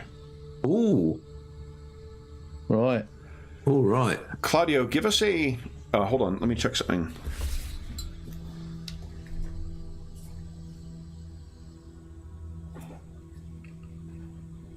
Go steady, because they're going to assume it's something very bad trying to come through. Fiend says, Captain, I think I heard someone moving over there. Yeah. Hello there. Hello. Is there anybody in there? Be not alarmed. I'm Claudio Volker, Captain Claudio Volker of the Guard. Who goes there? Silence. We should try and push this down. It'll be a difficulty 4, and this is a toughness 5 barricade. So you need 5 successes in order to get through here. Not in one go. You can do it as an extended task of like smash, smash.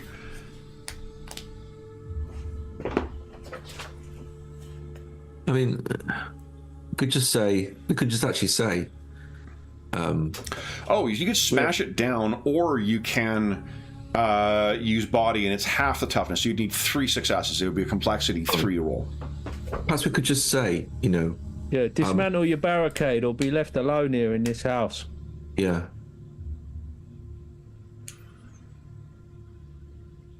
Well, I'm here with companions. We could, whoever you're hiding from, you'd be better to come out and face them with us. So, Alra, I think as you're passing by the stairs, you can hear Claudia seems to be shouting to someone. Yeah.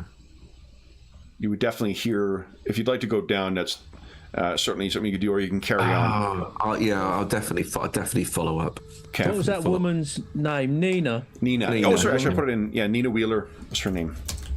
So, Miss Wheeler, Yes. if you could be so kind as to join me here at this door. And she walks over. Yeah, Yes. You might know who it is. Perhaps if you could speak. It is. That's Perilous Short. He's the seneschal for the Centaurs. Perilous. Perilous! Open up. Come on now. Enough of this foolishness. She kind of wrinkles her nose and leans in. He's a strange man.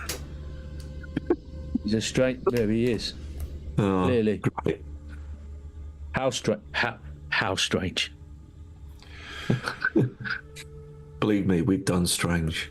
We've done strange. He is... Sorry, I'm trying to find something here.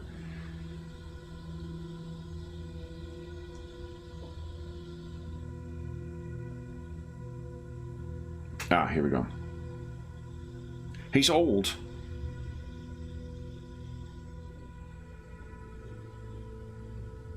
He must be in his 70s. Mm-hmm. And he is utterly devoted to Lord Alexei. All right. Yeah. I don't know what's happened here, but why would he barricade himself in like this? Definitely something has alarmed him. Perilous, are you going to answer me, or am I going to leave you in here to rot? If you look over at Fiend or at Elrel, who seem to have keener ears, they both sort of like, can't hear. And Elrel, you can't hear anything. All right. Mm-hmm. What are you guys doing? So you could try a might check The way it works with advantage 2, you could work on it, is normally of difficulty number 4. You would need 3 successes to bust the door, to bust the barricade down. You could just try and smash at it. You could, with assistance, put that difficulty number down. So you could have a difficulty number 3 with someone's assistance. What say you, LRL? I don't know if I've got time for this, old man, but if you... I don't know. We got. It could really be a problem unless he knows something which could help us. But to be honest, I don't think he's very important to us. Unless he knows something, that's why he's barricaded in, that could help us. Yeah. Might be worth it, I suppose. I'm disinclined to leave him here doing what he fancies. Yeah. All right. Let's get it open. Okay.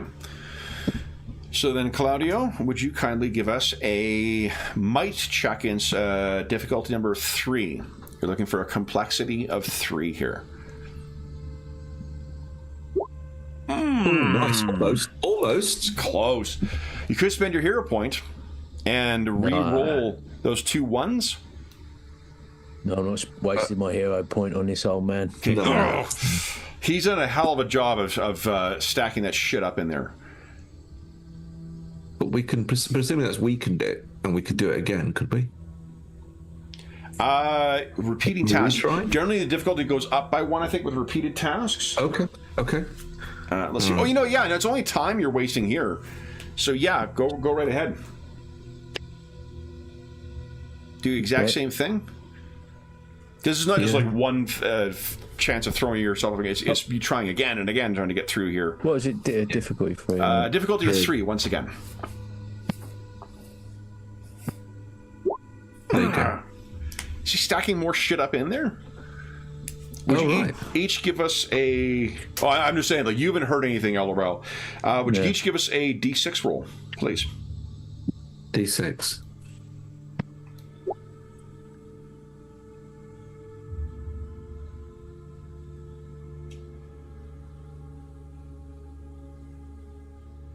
Not big numbers. You can hear...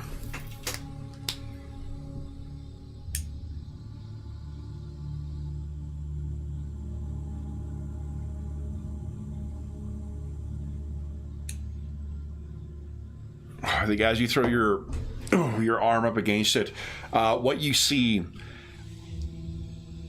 is a set of fingers goes around the door that's opened, and another, and then another, and another, and another, and another, and another on top, until there's almost a surrounding grip of different hands, skeletal, emaciated, that have grabbed the side of the door, and they kind of shake it.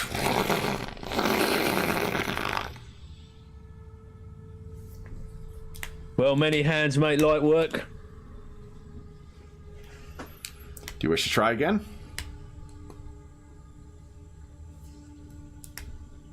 Yeah. Oh man, you're trying my patience, Belos.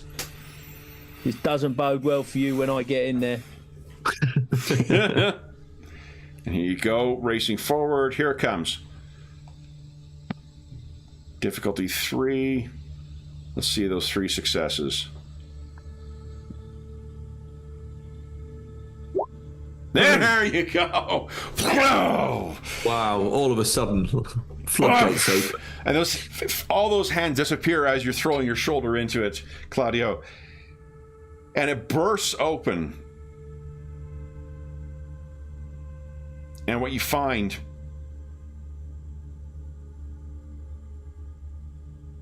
is a room very much like the others, a little nicer as far as the furniture is concerned, and both a stockpile of supplies and clear evidence that someone has been living here.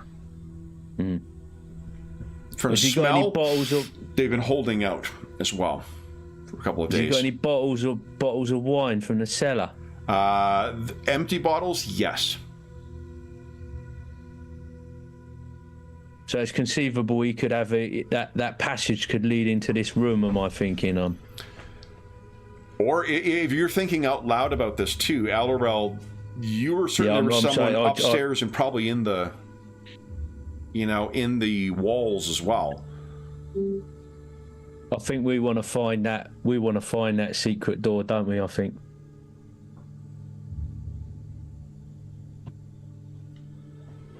Yeah, we do. Alorel, you cannot see one in here, but perhaps if you looked harder, and that's when you hear both of you from upstairs. Captain! Something you should see here! All right, I'll be like, Elero, you have a quick look. I'm going to go and see what Baragor wants. Okay. Yeah, okay. So you go racing up, and Baragor is standing near the windows, and he's sort of like hiding himself and opening a little bit. And as soon as you walk up, he says, Captain, this doesn't bode well. Where is it, Baragor? If you make your way over, what you will see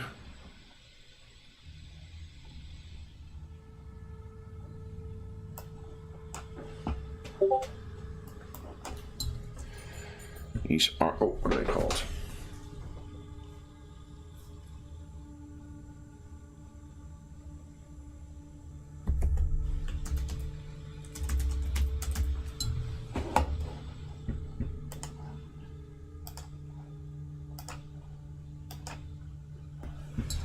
Oof. There are 10 members of the Ulfen Watch. Twisted undead versions of your former comrades. Wow. Risen to serve Radikar. And they seem to be getting ready to start testing the gate. And the way they've gathered is in like a formation. And somehow in a mockery of life, they seem to be like moving back and forth, and their fleshless jaws are moving as if speaking to one another and planning how to get in. If they were living and had flesh on them, they'd be moving the exact same way.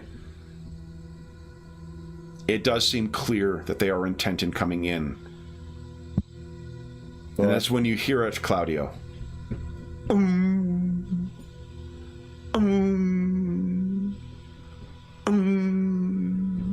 All right, I'll call down, guardsmen, on me. So Fiend and Ashland look at one another and then go racing up the stairs to come and join you. LRL, would you give us an awareness check, please? Let's see in the time that you had whether there is anything more that you pick up here. What does your observant do again, too? I thought there's something beyond. So it's you have advantage on opposed test to spot hidden enemies, and your natural awareness increases by 1. So I'll let that apply here. I'll reduce the difficulty of this by 1. So let's make this a 4. 4. Yeah. Okay. And it'll be a complexity 2. Okay. Tricky then. But let's go. Okay. Awareness bonus, no. Submit.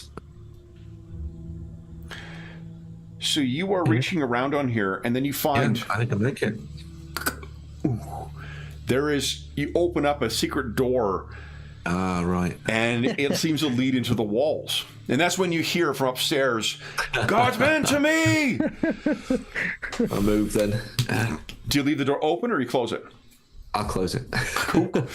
All right, so as you go racing over. Now, in the time that it has taken for you guys all to get up here, allow me to set up some tokens here because there are 10 of them.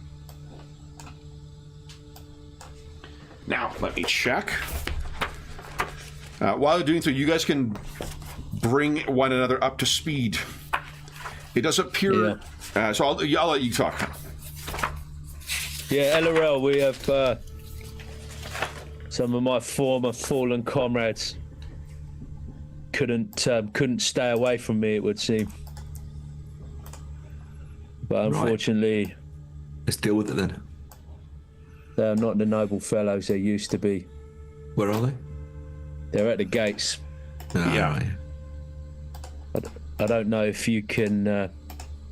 We could get you into a position where you could get a bead on them, draw a bead on them. Yeah, we'll try to do so.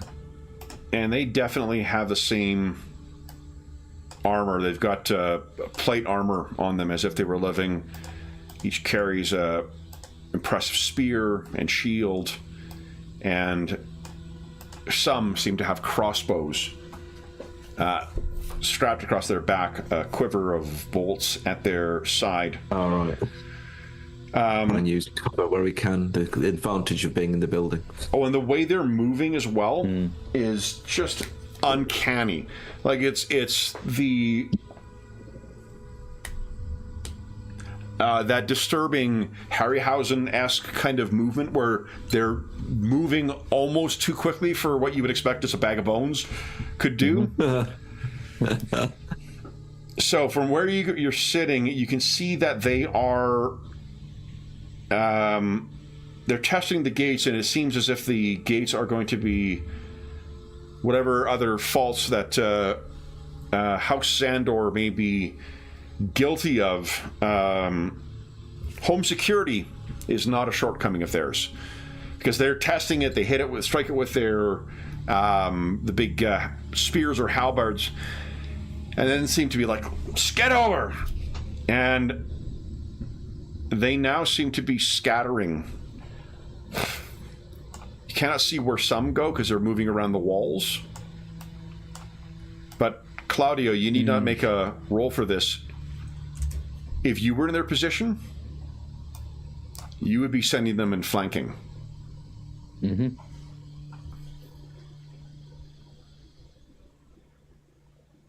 So, what are you guys doing? We better go and check how secure the back door is, because we haven't really checked that back door. Yeah. Okay. Yeah. In fact, I'm just Baragor. He's pretty good. He's got his tools together, and he's got them lengths of timber now. I'm just going to send him. So Shore up the back door, Baragor. Secure that back door. Make sure that's. I want that door to hold whiskey. all doors are currently locked leading out. Okay. The one from the parlor, the one from the conservatory, the one from the morning room are locked. But if you want to barricade them too, he can start working on that. Yep. Each of those doors is going to take 10 minutes to barricade. Do you wish Fiend or Ashlyn to assist with those? They're not as strong as what he is. I don't know if I trust them too much. How long has Ashwin been in the unit? Ashlyn has been for about 6 months. And do I? They are a medic more than anything, and they clearly are here just. Are they any good as a medic? Yes. As a soldier, not so much. They are. They're quite capable, like physically capable. They're clever. That you do not trust them to hold when things get challenging. No. And a bit too much grumbling from the ranks as well. She is a grouser. Yeah. Bad for morale. So what would you like to do then? Baragor is going to head over for the first 10 minutes and start working on that. What are the rest of what's your... I'll send Fine and Ashwin to, I don't know, maybe try and shore up the conservatory door a bit more. Okay. So the two of them will get to work on that. And also they can, and that whilst they're there, they can also be keeping an eye on what's going on from that direction as well. Right. Okay. And then for yourself and Elrond? Well, LRL, should we... What do you think about moving up to the floor above to see if you can get eyes on... Yeah, I think so. Each of these are windows as well. So you certainly could see or shoot through any of those. Oh, okay. it would break them, meaning that they wouldn't be, but, you know. Could we just open the window? Are they openable windows? They must be, yeah. So you could just open them if you choose. Well, it's up to you, LRL. Yeah, what do you think? Do you need the elevated position, or... You can imagine, you guys, as you're talking, you look down and you see these very plans spread out across the table. So you're fully aware of what is, at least what above, was, you know, prior to the renovations. We could get up to the master bedroom. Yeah, could try it. Or the study, the Lord's study looks like it's got quite a commanding view. Yeah, they've got the blinds on it. Depending on where they're going, we could be defending the back door. Oh no, that would be the chamber, wouldn't it? The Lord's study's got blinds on.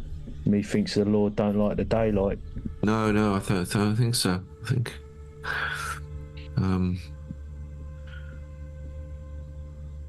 yeah, maybe the boudoir or chamber, maybe. Yeah. Get a shot down. Yeah. Okay. The boudoir's got quite a nice aspect. potential. Yeah. Some good fire arcs from there. So it's writing down where they're coming from. Okay, so position yourselves where you'd like to be. Claudia, are you going up, or are you staying on the main floor?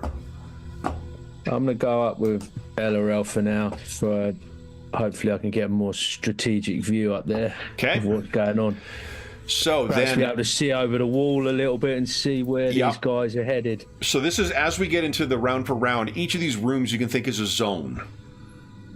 So you can move one zone per round, and then I believe there's the I think it's right here, combat action sheet. You can tell you what other things that you can run.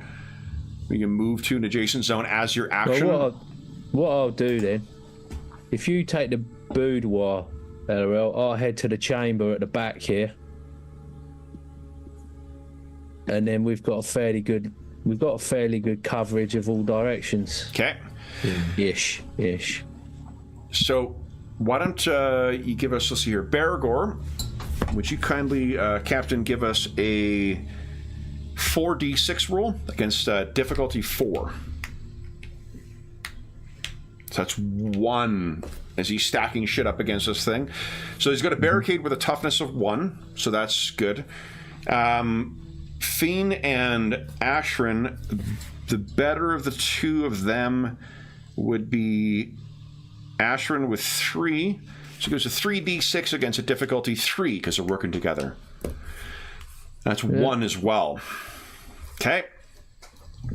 What you see then is as that first 10 minute passes, 2 of these have made their way over the gate and are making their way towards there. 1, I'm trying to think if you guys have eyes anywhere yet. You do not have eyes on them. 1, Claudio, you would see this. They're making their way to the side near where the servants' entrance is. And then there is a final pair that have made their way over the wall and are approaching the conservatory doors. So, you're uncertain where the one is. Let me click this turn order. Oh, there we go. I'm going to clear it out because we're on a different page. If you guys could click on initiative, we'll get everybody in order here. I'll call out the positions down. I'll shout out at the top of my voice. First of all, listen up. Got 2 approaching from the east flank through the servants' door. 2 at the rear coming through the conservatory. 4 at the front. Okay. At the main door. Okay. And a reminder that if you're in the same zone, if you're close, if you're engaged with 2 of these things, your defense goes up. And if you're the only one in the zone with 2 of them, your melee goes up for underdog. Right. Okay.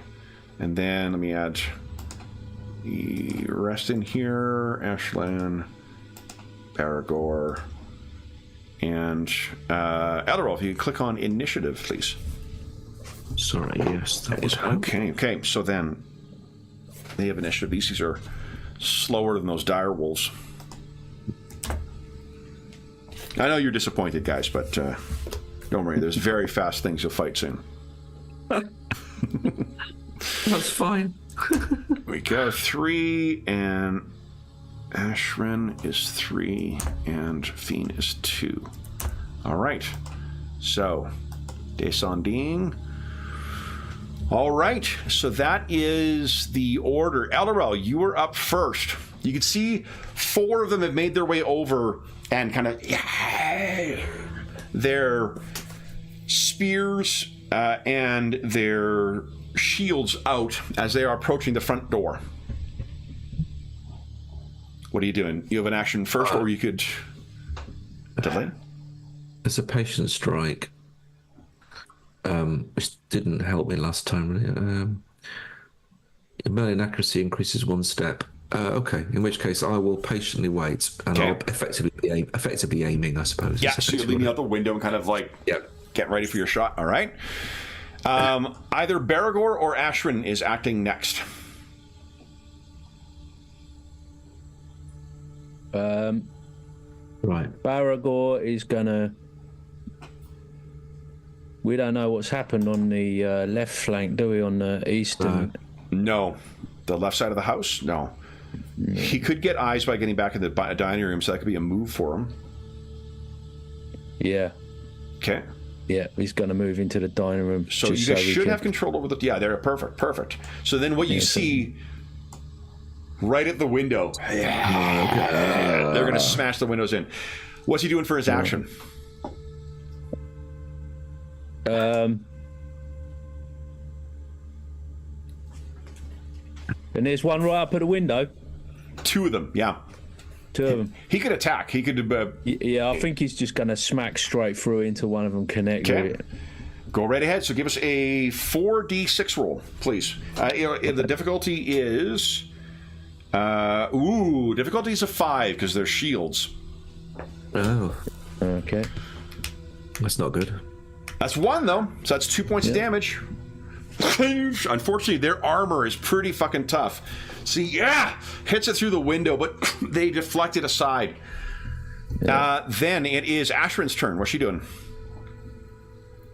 She could spy out, and there's 2 that are right at that door now.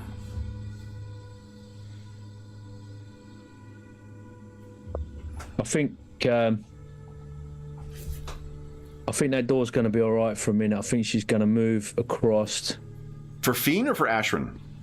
Ashrin. Oh, what do we have? Graham will take care of Ashrin. You can take care of Fiend. Yeah, sorry. Okay, go to the parlor. Okay. Where she hears the sound of combat. Yep. So that'll be 2. 1 moving into the conservatory, and a second action to move into there. Oh, okay. Okay. And then for Ashrin? I think he's going to retreat just to about here and just observe how good that door is. Okay. From a distance. Yep. All right. And then Captain, you're before the enemies. Captain is he's moving out to the top of the stairs. Okay. Thinking that they've got a bit of a bottleneck there. Okay. Bit of a choke point. Mind you, there's the other set of stairs, which is a bit of a pain. And do you have any other action you wish to do? Do you want to ready something? So there is an action called a charge, which actually gives you drop your defenses by 1, but it grants you get to move and you get +1 to your dice pool as you charge in. So you could, for instance, ready a charge. If something breaks through the front door, you could race down into that main hall and attack. Oh, right. Yeah, that's the sort of thing he's thinking, but I'm going to get overwhelmed in that position there. You would get to increase your defenses by 1 rank, so you'd be good. as opposed to average because of your bulwark. And if you were the only one down there, it would also increase your melee to good, which means you'd be hitting more often. I think what I'll do, can I get down to the door without charging? Can I just get down to the door? Yeah, you just won't have a ready to action then. No, I'm going to just get down to that door. Yep. And be right by it and try and prevent anything coming in. We've got to hope that the door holds at least one round or something. Yeah. Okay. If it don't, they'll have to come through me. If it don't, then All right. So then on their turn, let's see here. I'm going to remind myself how cover works. Because it increases defenses. There we go, by 1 step. So Baragor is gonna be, let's see here, attacked by the Ulfenkarn. So this is 3d6. He's got an average, which would be good now. So that means I need a DC 5. So actually, it's as difficult for them to hit him as it was. But that'll do it. So Baragor takes 2 points of damage, which is absorbed by his armor. And then 2 points of damage, but likewise, his armor is holding as he's battering. And they are not moving in. The ones at the back are going to try and smash that door down. What is their might? Okay. Yeah. I need a 5 with 2 successes. Not a single success. No, I need a 4 because the door smashes, but the barricade is holding right now. Right. Okay. And the front door, Claudio. That is a 5 with a 1. Oh boy. I'll make 2 rolls at 4. So the first one's. The lock breaks. Oh, come on. Substandard. That's not dwarven craftsmanship. Then 2, are able to make their way in. And no, that's not what I wanted at all. Upside is your defense is up by 1 now. So it's a good. So they need a 5 in order to get you. 3 points of damage, so your armor will stop 2. You take 1 point of damage to your toughness, Claudio, from the one that bursts through, and none from the other one. Your armor protects you. So you are one managed to get a hit on you, but as that second one comes in with that spear, you're able to batter it aside. And then the ones. Go ahead. I haven't got my tough. Oh yeah, I don't need it, do I? I can still change it. Yeah. You can change it on your token, the red bar. Yeah, there you go. Perfect. Yeah. Perfect. And you can hear down below, the barricade seems to be holding, but they have smashed. They started smashing down the door to the cellar. Then it is LRL. You're waiting. So you get first your turn at the end of turn. Then it's your turn once again. Right. So I'll take my shot, which is that ballistic skill? Yeah. Wait a minute. So it'll be good versus good. So it'll be a DC or difficulty of 4. 4. And let us know if you're using one of those oaken arrows. Because remember, it ignores 1 point of armor. It's magical, and it increases your accuracy by 1.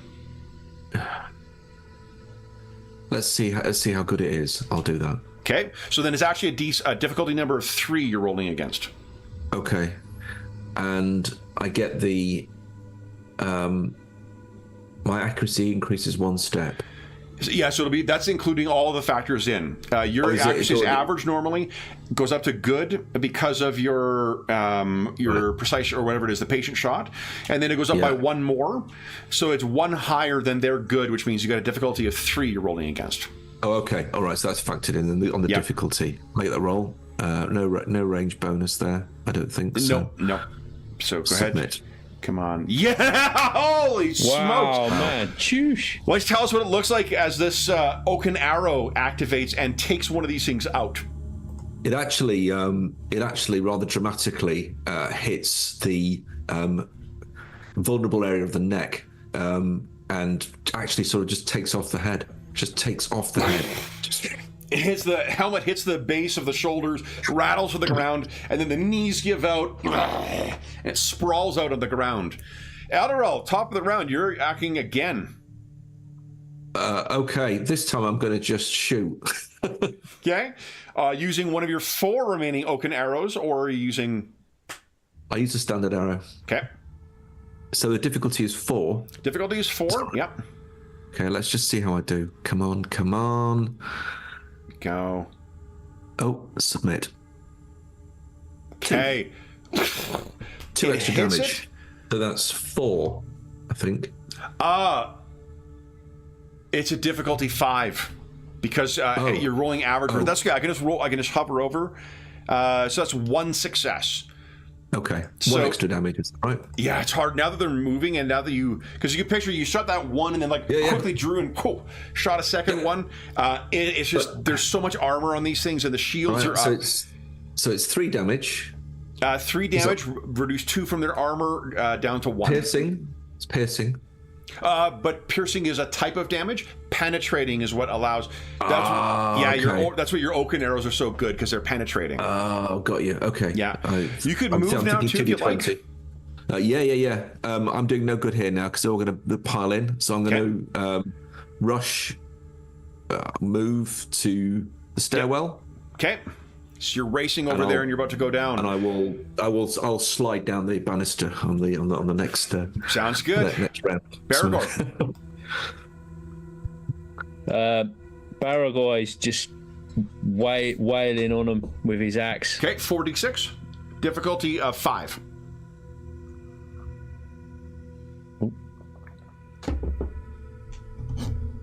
Come on, here we go. Oh, that was only 1. The 1 dice. As a reminder too, if you hit the up arrow, it'll repopulate whatever your rolls are, and you can cycle through whatever your last couple of rolls were. The up arrow? Yeah, if you click in where you would type in the chat and hit the up arrow, it'll cycle through what your last entries were. So you can keep hitting up. So like, if you did that now, it would show you the 1d6, and then it'll probably. Oh right. Oh yeah. 4d6. Oh. Mm-hmm. But I only want 3, don't I, now, because I've rolled 1. Well, that was a 4, so let's go ahead and roll all of them. You need a 5 for a success, so. Oh! Nothing. Jeez. And you can imagine how hard this is, right? Of trying to get through, come on, God. And it's nothing but shield you're seeing right now. He could move, too, if he wished. He is engaged, though, so there would be free strikes on him. No, you don't want to do that. Okay, he's holding steady there. And then, why don't we go with Fiend while we're waiting for Graham? What's Fiend doing? I think Fiend will come and try and hold this breach over here. Okay. Oh, couldn't I do that charge? Could Fiend charge in? Yeah. She would gain, so then she would be rolling 4d6 with her spear against a difficulty of 5. 1 success. So she's able to get through, unfortunately, but it's armor. She hits up against the breastplate and just doesn't manage to get through. Not bad for a rookie. No. Claudio, what would you like to do? Claudio will just try and nail one of these.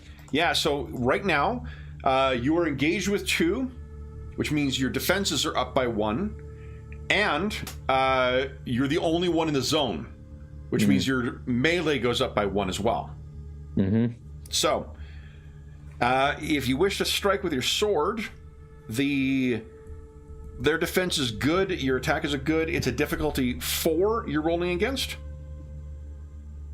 And do I get... So I get a melee bonus of 1 now then? Is that No, because that's already factored in for the difficulty. Okay. The melee bonus is if you've got any situational thing that would give you a bonus to your attacks, so extra dice for your attacks. All right, okay. Oh, 1 success. You want to hero point that? You could re-roll some stuff, or... Oh, you also have, remember, you have your medal. You can spend your medal... you get it back at the start of each thing, but you only are going to have 1 medal unless you take wounds or become frightened. You can spend a medal, take an extra action. So I could just strike again. Yeah, you just strike again. Yeah, I'll spend. Nice. I'll spend the metal. Okay. Now is the time. Now is the time. Now is the time. Yeah. So go ahead, do the same attack, difficulty 4.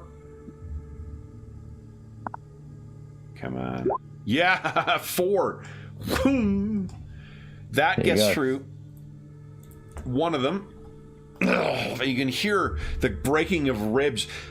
But this isn't... You've seen, like, shambling skeletons before. These things have much more purpose. It's almost like fighting your fallen comrades. Yeah. Then, unless there's anything else, and I'll take your metal down to 0.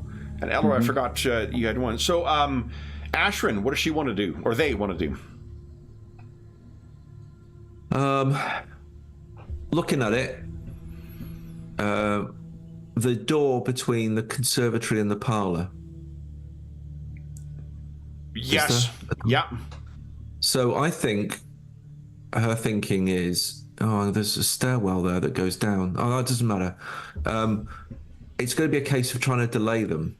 Okay. So they will get through that door eventually. But if she moves to here and starts to think about barricading, or as best she can, or best they can, this door here. Yeah. Is there anything that you can do? Push something in the way? Yeah. I don't know. They could give us a 3d6 roll. Yeah. And the other thing that they're thinking about is, as they come through, they're going to use that sort of rather reduced and difficult circumstances to defend and attack from there. Yeah. It's kind of what they're on. So give us It's a case of just trying to slow them down while we get rid of the other ones. Yeah, definitely. Rubbish. Absolute rot. No. Actually, the door is so rotten it comes off in a hand. Yeah, what the fuck? So that's all there. We are down to these. So let's see if they break their way through the conservatory door. Barricade smashes to the ground and 2 of them stagger in. Oops. Looking for living foes. The ones at the window, they will try and attack. One's going to be on Fiend. This will be a 5 or higher. It's only 1 success, so it grazes up against her armor, and she kind of shouts, but is not injured. Baragor misses him altogether. The ones downstairs can continue trying to break their way through. I'm going to try and push our way in first. That's 2. It was 4 successes downstairs. Oh, no, 5. 5 successes downstairs, which means I need 3. So they're not able to push their way through downstairs just yet. Okay. And then these others will come in on you, Claudio. So, you have a defensive good, which means I need a 5 to hit you. That is not going to do it. You're safe from 1. You're hit for 1 point of damage total from another. And you're hit for 1 point of damage from a third. Is that armor? Is that yeah, that's factoring his armor in. So he's got I did 3 points of damage with each of those strikes. He's got armor 2. Then, top of the round, Alderel, what are you doing? Down the stairwell. I'm going to dramatically slide down the stairwell and skewer the one in front of me as I using the stairwell slide as an extra bonus. You got it. Are you charging then? I guess I probably am. Awesome. Yeah. That's an extra dice then. So we were asking about the melee bonuses. Now you're finding I should get to add 1 in. Okay. So this is my Elven blade, I guess. Yep. So I do that. Target number is... What is the target number? Target number, you are average in melee. They are good. It's a 5. It's 5. Submit. And melee bonus is 1, yeah? Melee bonus is 1, yes. 1. Okie dokie. Right then, let's roll. Let's see what happens. Come on. Nothing. Now hold on. Did you roll? Oh, that's fucking... That's not great. Yeah. All right. It's 5. 5's tricky. Now, you 5 could is spend your metal and take another action. Yeah, I'll do that. Okay. Go right ahead. One of those, bit of that. So it's same thing. You're getting the 5. bonus for this round. So these last until the Am I? start. Yep. Oh, that's awesome. Well, in that case, the metal used better. 2 successes. Unfortunately, not enough to get through the armor. Oh, okay. Okay. Yeah, you're right. Now this is where things. One of the things they've bonus. mentioned is like making use of called shots, like increase difficulty by 1 to knock them prone as well as do damage, or to disarm them. It's something that expression they called out both in the adventure and in this. So Yeah. rather than you're called But on whether difficulty number 5, that's going to put it to a 6. So I'd have missed. it would, but all you would need is 1 success to knock them prone, as opposed to more successes to damage them. And once they're prone, On that roll, I would have failed. well, that roll you would have failed, yes, but there are other rules where Claudio's last attack was a 6 in it. So I lose the metal. You lose the medal, yes. Got you. Then Done. Baragor, what is Baragor doing? Hopeless. Baragor, yeah, I mean he's in a tricky spot there. He's just trying to hold them off and keep them at bay, hitting them. Oh, or attempting to. I think I'll point out the shield is the thing, incidentally, that is bumping up all of their defenses by 1. That's how shields function in this. If you can get rid of the shield, or if you can steal one of the shields, Claudio. Yeah, that's I've got my eye on the shield, yeah. Okay. When that next guy goes down, I'm having it. Okay. Or I do a cool shot. But yeah. So go ahead. I need a heavier weapon, I think. Your bow does 2+ successes. Your bow is actually the highest damaging weapon that any of you guys have right now. Right. Okay. That's what I need to do then. What happens if Baragor leaves this fight with Fine there? Yeah, so he could, as his action, retreat. Oh, no, not retreat. What is it? Disengage, is it like a... Good point. It's not defend.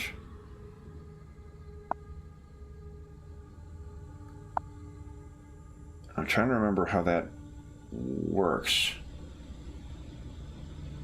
React. Okay. I'm double checking the rulebook. Sorry, 'cause I might be wrong about I thought there was free strikes for some reason. I might be wrong about that. It would not be the first time.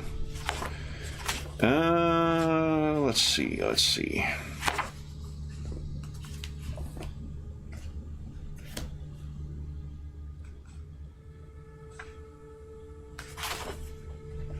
Moving in combat, here we go.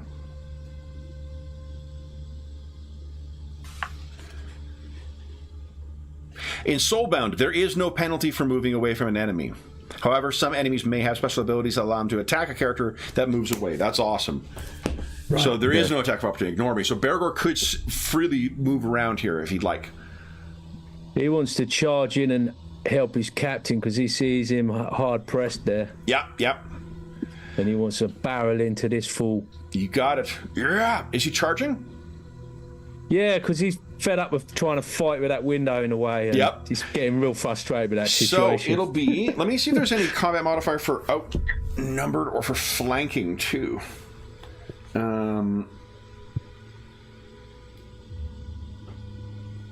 Doesn't look like.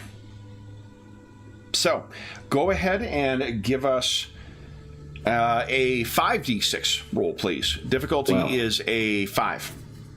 Wow. And it's 1+ successes. Are you kidding me? You are joking. So he goes charging in, and this thing at the last second, brings his shield up and boom, deflects the attack. Ashrin. Can he use his metal? Has he got metal? He does not, no. Right. They are minions. Oh! Okay. Hold on. Yeah, he would have metal, sure, because I think I would give them wounds. So yes, he could. Do you want to spend metal and try again? Yeah. Hell yeah, go ahead. sorry, the reason I was thinking is because I mentioned the different types of adversaries. The allies work the same way, and there's a tier you get to champion where they do have metal. So yeah. All right, cool. So 5d1, There 2, there you go. Okay, so that 2. is 1 point of damage. Ring. Yeah. Okay. Ashwin. Sort of stands stupidly for a moment, holding a door handle which has come off in their hand. Yeah. Throws it down. What's the door look like between the parlor and the dining room? It is one that could be secured as well. Going to try that instead. Okay. Basically, he's going to retreat to here to sort of shore things up. Yeah. And we'll make a roll. Was it 3? 3d6, please. Difficulty 4? No way. No. Ashwin is just not happening. It's just not what do you call it? The contractors have put a bunch of shit in front of the door to keep it from going closed. So you're like, come on! All right, either Claudio or Fine can go next. Who wants to go? Fine can go. We just work around a map that way. Okay. And remember, So you got your Fine's- hero point, Claudio. Here are the things you can do with your hero point. So, for instance, you could achieve maximum success. Count every dice as if you rolled a 6. Oof. What's Fine doing? Jeez. Okay. Her attack would be a 3. Yeah. Yeah. 3d6 against a difficulty of 5. 1. That's 1. Okay, but again, with a +1, doesn't get through the armor. So she's barely holding them back. Claudio, what are you doing, Captain? I feel like... Well, there's at least 3 of us here now. If I could get one of these down prone... Yeah. So maybe the one damage to your one. right. Yeah. The damage one, yeah? Yeah, I think so. Try and part this guy from... Chipped up. Yeah. So the cooled shot would be at his legs to knock him prone, yeah? Yes. So it would increase difficulty by 1. It'd be a 6 you're rolling against. Yeah, so I've got 4 dice trying How to many get... dice have you got? 4, I think. Right. Come on. Where's... Oh, plus my die roll. It comes up with 2 dialogues, doesn't it? That's what's... Yeah, so the target number's... What is it? 4? 6. 5 now. 6. 6. Because it's a cold shot. Yeah. Yeah. Ow. Oh, well. Okay. Then, unless... and hold on, but you can't... you could re-roll as many dice as you like by spending your hero point, too. You're on 6. You can also spend it to recover your toughness. Oof. Recover my toughness.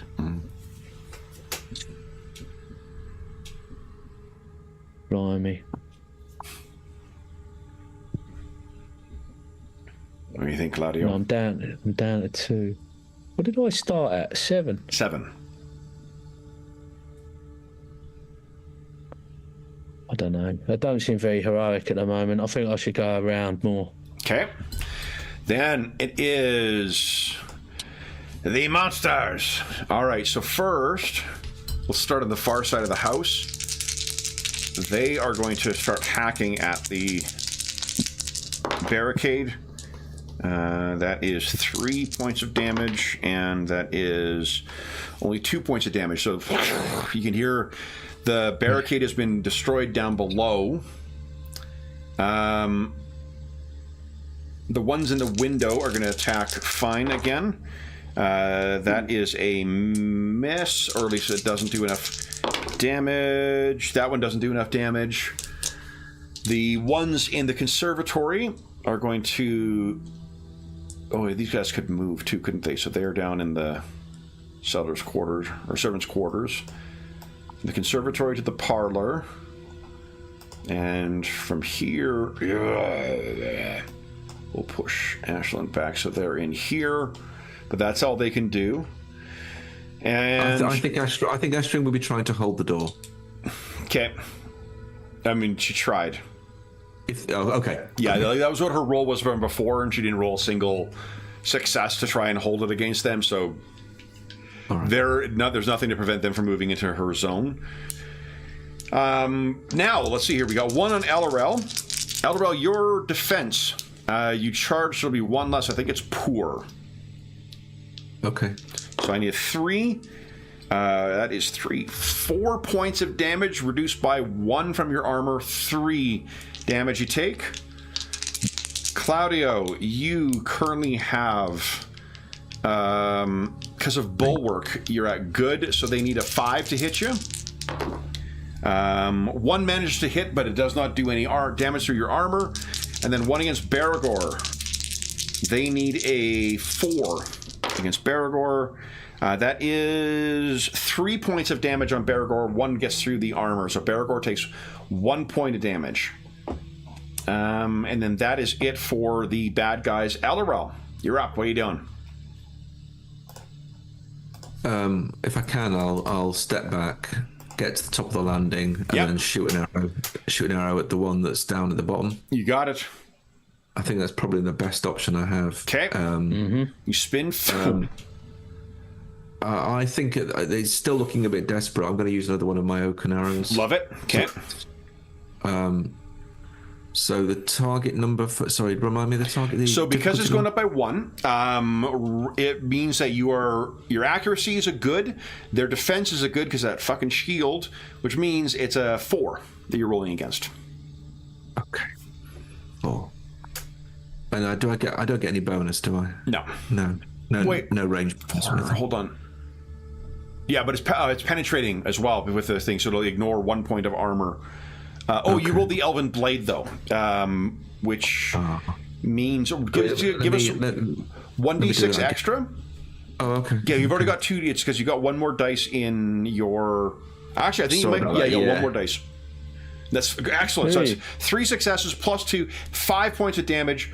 Elorel, what does it look like as you take this one down? It ricochets off the shield up into the top of its neck.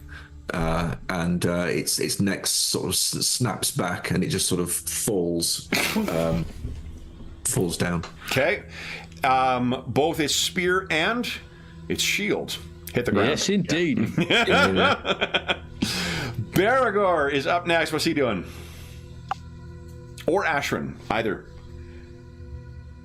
Baragor will lump this fool. Okay. I'm wondering if he's going to try and knock him prone. To be a DC 6 that he's rolling against 4 dice. 4 dice against DC 6, or difficulty 6. He's going to have a go at it. Come on. Nice! Yeah! So not only is that knocking it out, he also does 1 point of damage on it as he smashes the feet out from underneath it. Mm-hmm. And I'll put purple dot on there. It is prone. Wow. So you'll have advantage against it, which effectively will make the difficulty 1 lower to attack it. Yeah. Baragor want to move, or is he good where he is? I think he'll just come in a little bit more into the fight. All right. Yeah. Ashrin, what's she doing, or what are they doing?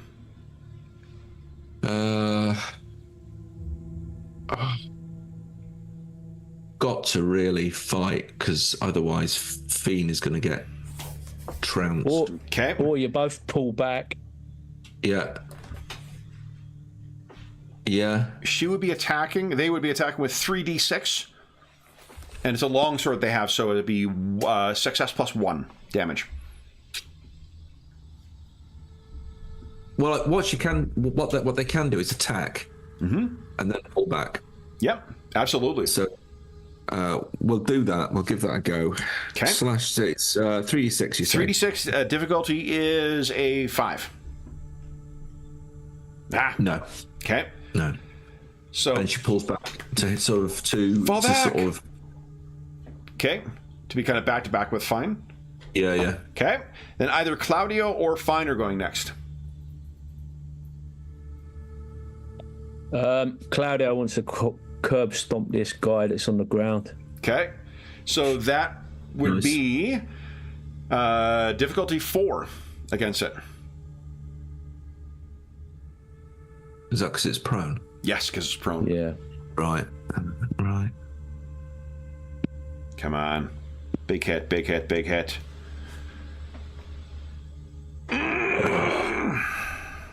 It's dismal. Yeah, it is, isn't it? Slashing. It's only 2. Off the armor. Okay, yeah, you could have you still have your hero point. You could re-roll, you could spend it to get your metal back and then take another action. You could get your toughness back. What do you think?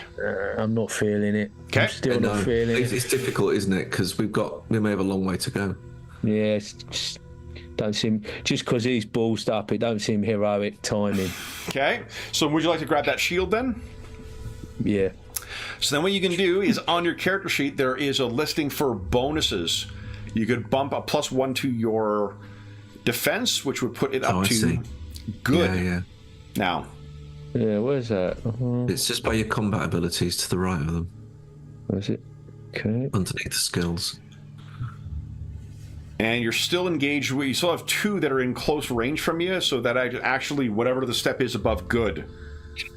So you're going to be now very hard to hit. They need a 6 to hit you, Claudio. Okay, and then fine. What's she doing? Hold on. Defense is good, so move that tick. Yep. Yeah. Okay. Yep. Okay, great. Then, what is Fine doing? Fine. Yep. She's just battling on. Okay. Oh, fine. 3d6, please. Difficulty 5. Come on. This is another hit. Down armor. Then it is these things' turn. All right. One each for Fine and for Ashrin. Yeah. They need a 4. Doesn't get through the armor. Ashrin takes 1 point of damage. And then Fine is attacked twice from outside. That is 2 6s. So Fine will take 1 point of damage. And that's it. And then the ones downstairs will run. So they're moving to the servants' hallway. And then they're on the stairs coming up. 1 each way because they don't know where you guys are. Yeah. Okay. And then we got 1 engaged with Baragor. No, he's prone. He's going to stand up and try and attack Baragor. It's not enough to get through the armor. And then Claudio, I need a 5 to hit you now. I need a 6 to hit you now because you engaged with 2. They don't even get through your defenses. Yay. Okay. Elorel, you're up. What are you doing? Another arrow. The one that's in the main entrance doorway. Okay. It's going to be another. I'm going to use 1 more of the oak arrows. Okay. That's the 3rd one. Let's get the right weapon this time. So that'll be a 4 you're rolling against with penetrating 4. 1. Yeah. Here we go.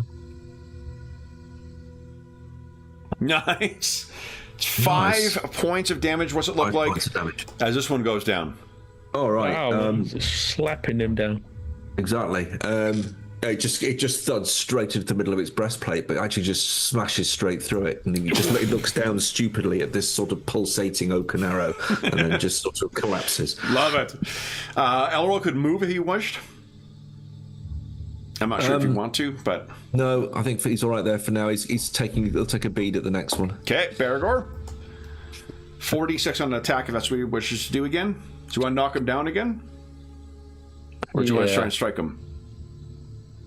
Try and knock him down. Could also try and disarm him, get rid of that shield. Yeah, maybe that's better. It's tricky, isn't it? Yeah. Maybe that's better. We'll try that. See if we can get rid of So the shield difficulty this 6 again. time. And he's got 4 dice, yeah? 4 dice, yeah. All he needs is 1 6. It away. Come on. Okay. Ashrin. Well, yeah, desperate. 3d6. Okay. It's 3d6, as you say. There it is. 3d6 difficulty 5. Yeah, they 2. damage it because that's 3 points of damage. With the longsword, is it? Yep. Then fine. Yep. 3d6. Fine. Yep. Difficulty 5. She has metal, and so does Ashrin, actually, if they wish to. Either of them wish to take another action. It's just chipping away at them, that's the problem. Yeah. With the armour. I don't think Maybe so. she'll try and knock their shield away. Use her metal to knock their shield. Okay. So go ahead. It's a difficult number 6. Dang it. Okay. But she does do... Nice. Oh, 6. No, because she didn't even hit. Never mind. Captain, you have your shield, you have your sword. What are you doing? Yeah. I'm just gonna wail into that guy. Difficulty Go on, 5? Take him out. Come on. He's been... And that one's fighting too, by the look of it. Here we Target go. difficulty. Is it 4, isn't it? 5. 5. 5. So if you okay. If you're 5, that is 3. That's another point of damage through the can armor. hit him. Okay. You batter it Good thing I aside. didn't try anything fancy because it wouldn't have worked. Chipped away a few things. Oh, it's 2 6s you got there. Wowzers. Okay. When the blue resulted there, it means you got both highest of the dice and lowest of the dice. Yeah. Okay, so these things. This one is still determined to get Baragor down, so that doesn't get through his armor, though. We got 1 on Ashrin. That doesn't get through her armor. And I have 1, 2. Ooh, Fine takes another point of damage. So she's down to 5 right now. And then 1 more. Eesh. There's another point of damage. Oh shit. That was not what I meant to hit. Oh, that Yeah. She's just being whittled away. Okay, so this one is coming up. That's 1. And then moves into the room here. This one would come up. And have to start making its way through the conservatory. All right. Then it is... Oh, man. Okay. Top of the round. Elderbell, what are you doing? Okay, ordinary arrow. Try and clear a path for Claudio and Baragor to sort things out. So I'll shoot into the one that's left there. You got it? So ordinary arrow, attack. Difficulty number, is it still... So from my vantage point, does it still get the shield bonus? It does, yeah. Yeah. Okie doke. So it's a 5. Let me double check that. Hold on. Maybe... It just feels to me like... Yeah. I'm probably thinking Dragon Quest here. Like, I think because of the changes are so... let me see here. And this will be its third opponent it's having to focus on. Oh, yeah. Let me just see. Maybe it does. Awarding... well, the thing is, I could be totally being stingy with advantage in combat that I may not be aware of, right? Because the game is pretty fast and loose with its rules. Right. Okay. So, you know, I might be... let's see here. Choose...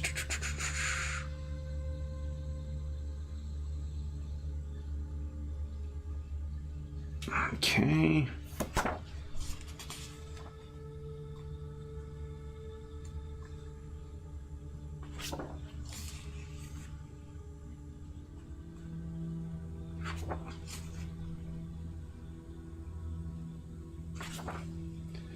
Yeah, I don't see any situational modifiers in here. But you know what? Let's grant you 1 advantage in this. So it'll be difficulty 4 you're rolling against with your normal attack.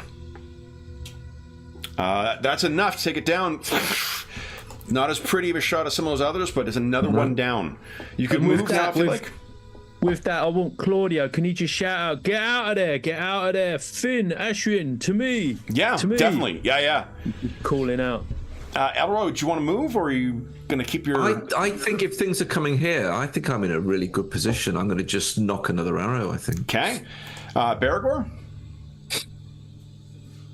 He could ready an action if he wants, like wait for something to come in and then attack it as it comes in. Yeah. Has he got a shield? Does he need one? He wants to pick up a shield. Oh, yeah, okay. So his defenses are up by 1 now? Yeah, he wants to pick up a shield and position himself by the door and ready to let Ashwin and Finn through. Yeah. And then he's going to close the gap. Oh, that's awesome. Okay. So Ashwin? Yeah, it's going to be a wild strike and a move is the plan. So it's going to be the 3d6. Yeah. Come on, 5. Okay. No. Again, they don't manage it, but they push past and follow their captain's order. Yeah. And then Finn? Yeah, Finn. So can Finn give a dig on this one by the door on the way by? Yeah, absolutely. Yeah. She'll come by, have a dig at him there. Okay. 3d6. Come on, Finn.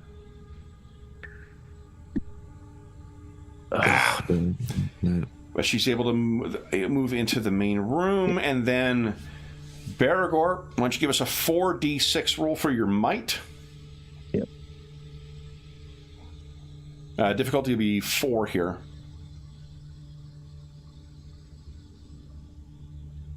Okay, 2. The door slams shut. And then Claudio, what do you wish to do? Right.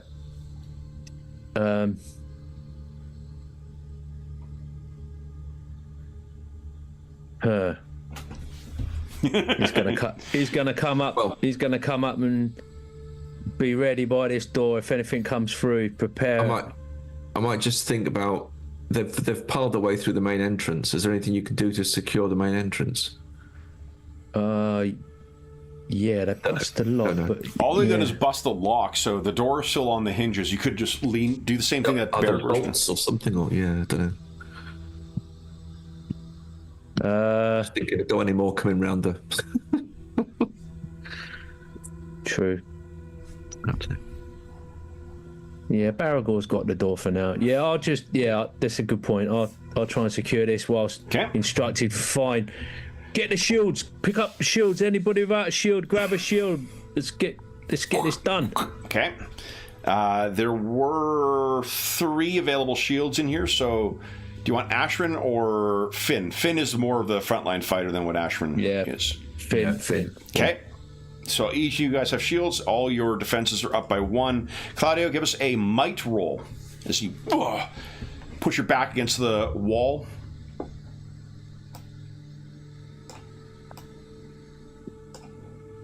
What target?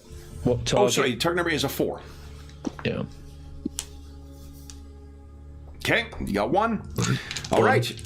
Then ties incidentally go to the defender in this. So if they need to beat a 1 in order to get through, and similarly, they'll need to beat a 2. They need to get a 3 in order to get through the door where Baragor is holding. So let's see if they can do that. Those 3 that are there all race forward. And, the door kind of buffalo, but he's holding it. Baragor is mighty enough, and he's holding it. These last 2 are spending their actions to climb through the window, and then that's all they're going to do. This one is going to move through here, and then into here. Hey, guys, what's going on? Then it is... We'll do one more round. LRL, what are you doing? I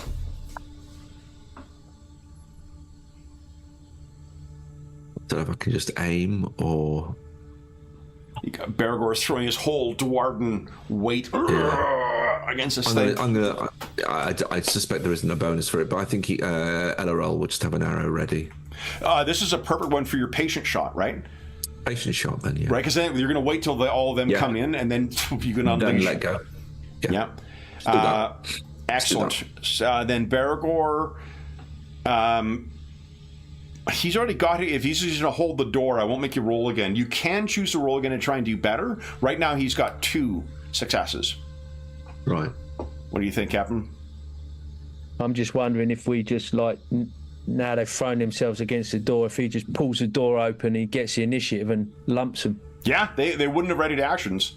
Yeah, they're trying to open the door. They're not expecting it to open like a pop gun and come tumbling through, and then everybody wailing on them. Go ahead. Yeah, so with and I mean you could use like a free action to toss the door open and then smash the thing with your axe. It'll be 4d6 against a 5. Mm-hmm.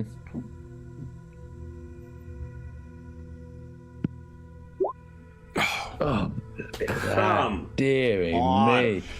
Does he want to try and hold the door, or is he going to push back? No, he'll try and, you know, he still wants to try and control the situation. Okay. Ashwin?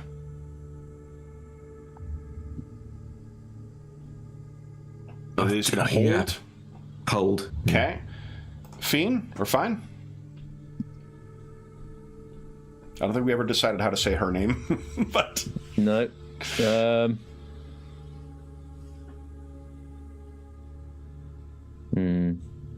think she'll hold. Okay. Oh. She pulls out from her waist. An Acacian handshake. Oh, right. Because here's the thing, they target everyone in a zone.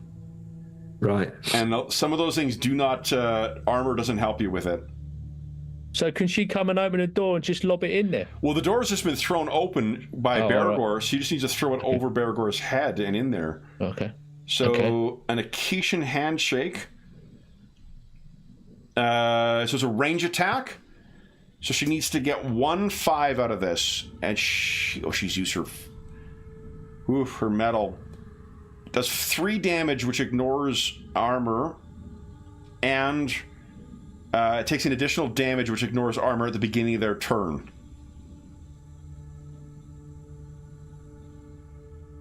And it creates a minor hazard in the area, which might do damage to them. So, if she wants to make the attack, it would be 3d6 against a target number of 5. Yep. Okay. Go for it. So it does create a minor hazard in there, though. Could this be a time for the hero point? She doesn't have hero points. She does have metal, but she doesn't have hero points. Oh, it's not a group thing. No, unfortunately, it's for you individually. But I mean, you could if she's about to throw it. If Claudio wants to be like no, and you take it and then hurl it, fuck it. Go ahead and give us a hero point it that way. Yeah, sure. Yeah, because that would be 3. Same thing. 3d6 to be re-rolling. Yeah, I feel like. On the time and everything else, it feels right now. Okay. You do get your hero point back at the start of a session incident. Those are session-based, not adventure-based. Okay. All right, awesome. There you go! It was the time was right. I felt everything in my bones. So one of the fresh ones immediately goes down as it explodes into fire. It also creates a minor hazard in there. And I'll just tell you what that does. Roll credits. When a creature starts their turn in the hazard, so that whole room is on fire, they're all going to take 1 point of damage at the start of their turn. There's a lot of fuel in there as well, with all that construction. Oh god, and all the boards and shit like that. Oh yeah, absolutely. Lovely. Nice. And then, so that was Finn. You've already spent. Captain, what are you doing? Laughing. So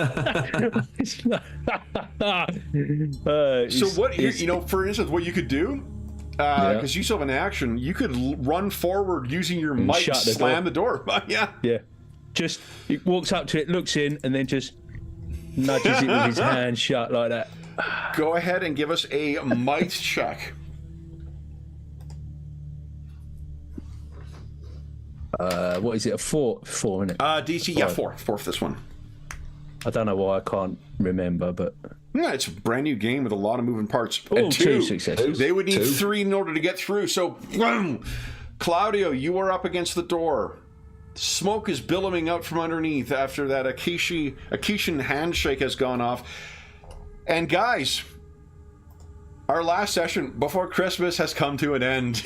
So let's get back to the main page. So then, for those listening at home, thank you so much for joining us for our first try with the Grim and Perilous Soulbound rules. We're still coming to grips with some of these things, and I'll bet you we're missing some options that you could be doing. I'm going to reread the GM section on this too, because I'll bet you if I should have been giving you more opportunities for advantage, I'm going to feel real bad about that. It felt good. Nice. Well, some of those oaken arrows, and that's one of the things you can craft, because there's a really fun downtime system in this, and that's something you can craft during your downtime, so you could ready those suckers. To go. So first off, for those listening at home, thank you so much for joining us for this chapter 1 of the Call of the Cursed City.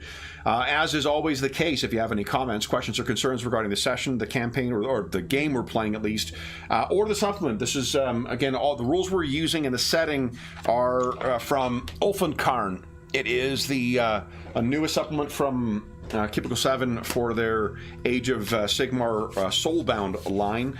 You can leave a comment in the comment section down below, and I'll endeavor to reply in a timely fashion. You can also find a link down below to the Dungeon Musings Discord server, and we have a channel there dedicated to Warhammer games in general, because we run a lot of them on the channel. The only one we have yet to get to the table that Cubicle 7 has published is Imperium Maledictum, and that'll be in the new year. So we're going to get a clean slate, having tried all of them at the table at some point. There's also a link down below to the, in addition to the Warhammer channel. There's a bunch of other channels there. Most games we run on the channel. There's a terrific group of people who have make up the community over there, so you are more than welcome to join us. There's also a link down below to our friends at Noble Knight Games. Noble Knight Games is the preeminent unionized retailer of hard-to-find and out-of-print RPGs in North America. They have an excellent selection of new board games, card games, and role-playing games, but they have an unmatched selection of hard-to-find and out-of-print RPGs, board games, and card games. And if there is something in their extensive collection that is not in stock, you can often put it on a want list, and then they will send you an email when it comes in, and you can pick it up at your leisure.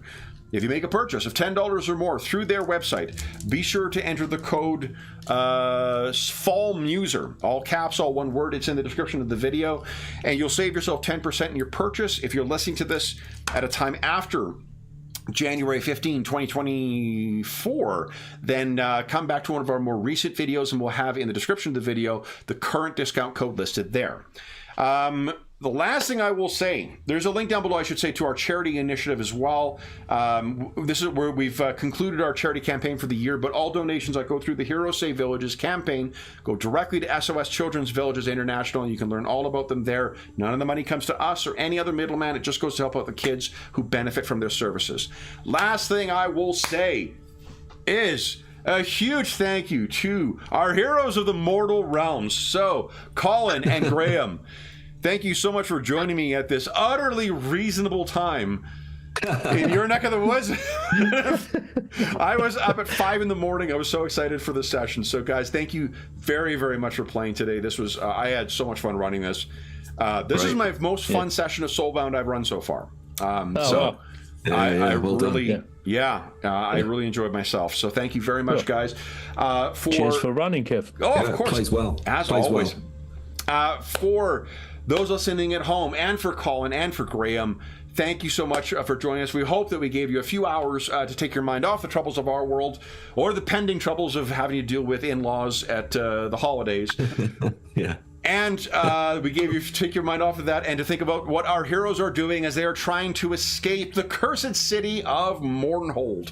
And until we see you again, stay safe, stay healthy, happy gaming, and happy holidays.